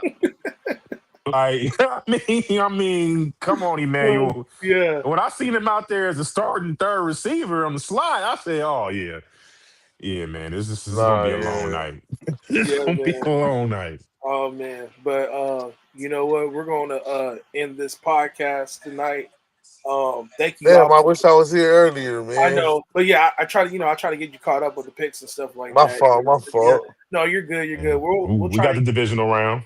yeah we'll get to we'll probably do a breakdown for the AFC championship game probably next week. Well, next week what Yeah, 19th we is got Indiana. MLK. We got Indiana Miami next Monday too. That's true. That's true too. Yeah. Yeah, We can we break got the that National down. national football championship game. game. So yeah, National football. on Yeah. MLK. So that's gonna be interesting. But Ooh, that's gonna be a bad one. hey, I'm off that day, so I don't know how you I'm guys. off too. Hey, I don't so work on MLK Day. okay, so All right, but I don't know college like that, bro. So I no, I don't know a so little know. bit. oh, but are you guys down to do an NFL recap that day? Yeah. Yeah. Early podcast before the game. We can Yeah, do a we can Hell recap do yeah. that of divisional going games. Wait, before what game? Miami, No, before Indiana. before the national title game. Oh yeah, we can do that. Yeah, we do a recap before, All and right, then sounds good. yeah, we could do that because I'm off that day, and Sounds then good. Me too. we'll do a Me recap too. before the title game. We try to finish All it. Man, right. just hey, look, man, just let me know, bro, like what it is, because I'm thinking it was Wednesday. No. At first I said Wednesday, but I don't. But I Yeah, sent you a text like around like close to 11:30 because yeah, I was yeah, yeah, yeah. the whole jury duty thing. They told me the case was dismissed. I said okay, cool. Okay. I was good to go, and they sent me my little that jury that Yeah, yeah, yeah, yeah, write off thing. So I got yeah. that, and I was like, oh, I'm good. I'm like I could do the podcast now because I'm like so I could Right, work right, on submitting it. Because it takes a while to submit the file on right, the right, right, right. thing. So I don't want to take too much time in regards Sounds with this. good. But yeah, yeah, let's work on it next on MLK. Sounds the great. recap and the preview for the conference championship games and National everything. championship. Yeah. Indiana, Yeah, Miami. we'll work on that. But yeah, Chris, go ahead and plug them with your socials and Draft everything. Utopia will have an interview with Alex Nehig. Alex from the chat room. He will be interviewing him on Thursday at 5 Eastern, and then after we interview Alex Nyler Thursday at 5, we have our usual Saturday morning show. Probably going to do some coaching updates, maybe a round of the draft simulator. I'll try to update that. The reason I haven't updated that yet is because I'm waiting for the underclassmen deadline. I'm waiting to see what players I got to take out and what players I got to put in to replace the players we take out. And then I'll probably update that sometime later this week. And then yeah. So All right. predictions for the divisional round. Yeah, Drake May, Colson Loveland still tied for the cover vote. If you want to put any input on that, now is the time to speak. Otherwise, I'm going to pass it on to Shaun, Sauce, and you to wrap this up. All right. Yes, yes, Go sir. Yes. ahead, Shaun, and plug your socials and stuff. All right. First off, I want to say shout out to my man Chris, man. He be over there on the East Coast staying up late with us. So shout out to you, dog. Thank you. Much love and respect. Man. By the way, I forgot. I'm sorry. I should have mentioned this in the beginning. A happy belated birthday, bro. Your birthday was this past Saturday. So, yes, sir. Happy belated birthday, I man. apologize, bro. I should have mentioned that in the beginning. So happy belated birthday, Thank Chris. you. Hope you enjoy your birthday. I'm gonna send you some dry cornbread, dog, from the West Coast. Now back to my sports socials. You can hit me at Dry Cornbread on Twitter. Today's winner for the Dry Cornbread is AJ Brown. Sauce, if you don't know, if you ever had that dry cornbread, Man, I'm already knowing, you man. try to chew it, you just can't Hey, swallow it. Hey, it go without saying, bro. It go It without goes speaking, without bro. AJ you already know what Brown, I'm he talking dropped about. the dry cornbread. He is the He dropped champion it of 3 don't times. drop the dry cornbread. He dropped it 3 times. So AJ Brown, you are the winner of Don't Drop the Dry Cornbread. And We that will he crown our did. next champion on MLK Day. Yes, sir. Yeah. Absolutely. Hey, Sauce, go ahead and plug it with your socials, bro. Man, you already know what it is. It's your boy Sauce King 23 coming to you live from the Bay Area. Man, you can find me on TikTok, man. And just remind y'all, if y'all on TikTok and you see your boy on live, it's for all entertainment purposes. And if you're entertained in the chat or on the panel, then I'm doing my job. You feel me? So check your boy out, Sauce King 23 on TikTok. And let Yes. me say this. Happy late belated birthday to my boy Chris, and shout out to Chris for being up late with us. I know it's a big time difference. Much respect to you, brother. Thank you. And shout out to Sauce for being a real 49er fan and staying in the Bay. Not all these people who out here in LA staying on Rosecrans and stuff and out here wearing red and gold and not wearing blue and gold. So shout out to Sauce, man. Yeah, The Kaepernick curse don't affect him. It won't affect him. Facts, man. All right, you guys, follow me on social media. Obviously, I post my podcast on SoundCloud. Follow me on Instagram at Sportshead Radio. TikTok, I'm active on TikTok. Sauce already know on Sportshead Radio as well. Yes, especially on the live panels and stuff. So you guys go ahead and catch me on there as well. I know I got a lot of requests on there, and people be trying to I'm like, no, I can't go on everybody else's live when I get a chance.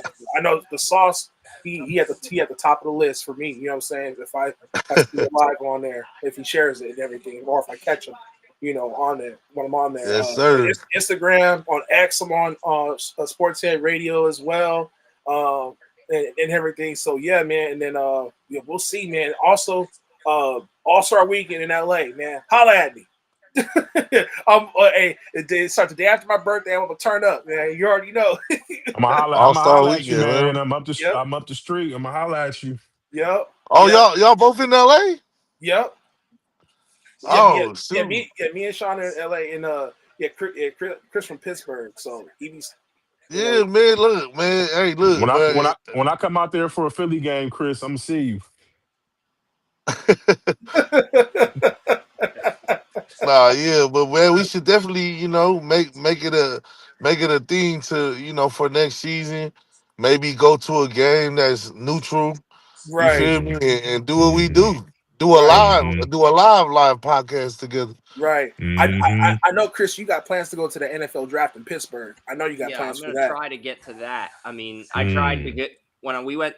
Yeah, we'll see what happens with that. I do want to Oh try to shoot, go I to that. got tickets to that. I think I got like 7 or 8 tickets to that. For real? Yeah. Oh man, you gonna fly out to Pittsburgh for the draft? Yeah, I mean, shit. I, yeah. If the I don't I Wi-Fi, don't know if we're anything in a about it. location where the Wi-Fi doesn't work and I'm allowed to walk on site at the draft, I can always turn this turn this microphone on. It's got like a Taz cam thing. It does like audio. I can walk on the street with it. I've used this when I Yeah. went to visit my friend Joey in Jacksonville, and I've used it at the Senior Bowl for Okay. interviews and stuff. But I But haven't had to use it in a few years. So yeah, but Nice. I have to definitely double check that because some of the people that I know that be going to they haven't missed a draft since what For a 2012. while, yeah, for a while, yeah, Yeah, and yeah, that's like their big event every day, and they've right. offered me yeah, like they offered me 4 last year, they offered me 6 the year before that, and I think it's 8 this year because yeah, it's not a good draft. Yeah, nah, I got That you. people, Hey, yeah, Chris, you gotta hit me up for the decal for the mic, man, because I gotta get a sports hit radio one in the future. yeah. MikeFlags.com is the name of the site where I got the Draft Utopia microphone. And the audio company where you turn the audio on off, that's Tazcam. But those are that's how you get one for Sports Head Radio, Emmanuel. Yeah, MikeFlags.com. Then you upload the Sports Head Radio logo you want. They'll give you like 3 of them. They'll send them to you. You can pick whether you want a square, like a circle for Sports Head Radio, but they'll send you 3 of them in the mail, and then you'll yeah, have to get like a microphone with audio as well. I gotta get a decal with that one. Yeah, that'll be tight. Just going around, you know what I'm saying? That'll be Yeah, hard. if you order a ESPN microphone thing through Mike Flags, you could probably walk into Bristol. They won't know as long as it looks like the real microphones they're using. They won't be able to tell the difference. You can just go report undercover. Right. I'm not encouraging anyone to resort to that behavior, but technically you probably could. Yeah. Hey, yeah. that sounds good though. Yeah, man. Text me on the chat though, Chris, about it. So I'm gonna take a look at it All right. tonight. But thank you guys for joining the podcast. Everybody, thank you, Sauce. I appreciate Yes, it. sir. I appreciate Shaun for joining in. You know, say condolences to your team, my team in Cancun. So it is Sorry, what it man. is. It is what it is. And good luck to your team, Chris, with the Patriots heading into the playoffs against Yep. Houston. A tough game. Tough outing. A tough outing, man. So we'll see. But you guys have a Man, don't blessed forget one. about the Niners, man. Oh yeah, Damn. my bad, my Nah. We bad. good. Let's wrap it up. Let's go. Wait, hold on, man. The disrespect, the My bad. disrespect Hey, on this podcast, man. my You know, bad. Sauce. William, my Hey, co-host, is a big Niners fan. He's on the Thursday afternoon show that I'm interviewing Alex Sauce. okay. So My Oh, bad. yeah. Sauce. Hey, my bad, Sauce. Hey, good luck to the 49ers. And honestly, I would like for y'all to win. That's all I can say. And You y'all know, gotta the same energy you got right now is the same energy the world has. So it's not surprising to me. We're forgotten right now, but hey, we gonna see y'all when we make it to the promised land. You feel me? we'll see. Hey, we'll see, man. Hey, all right, you guys. Y'all have a All right, blessed man. one. I'm Y'all gonna have a end this blessed one, right Man, here. man. And peace peace. out. later. Peace.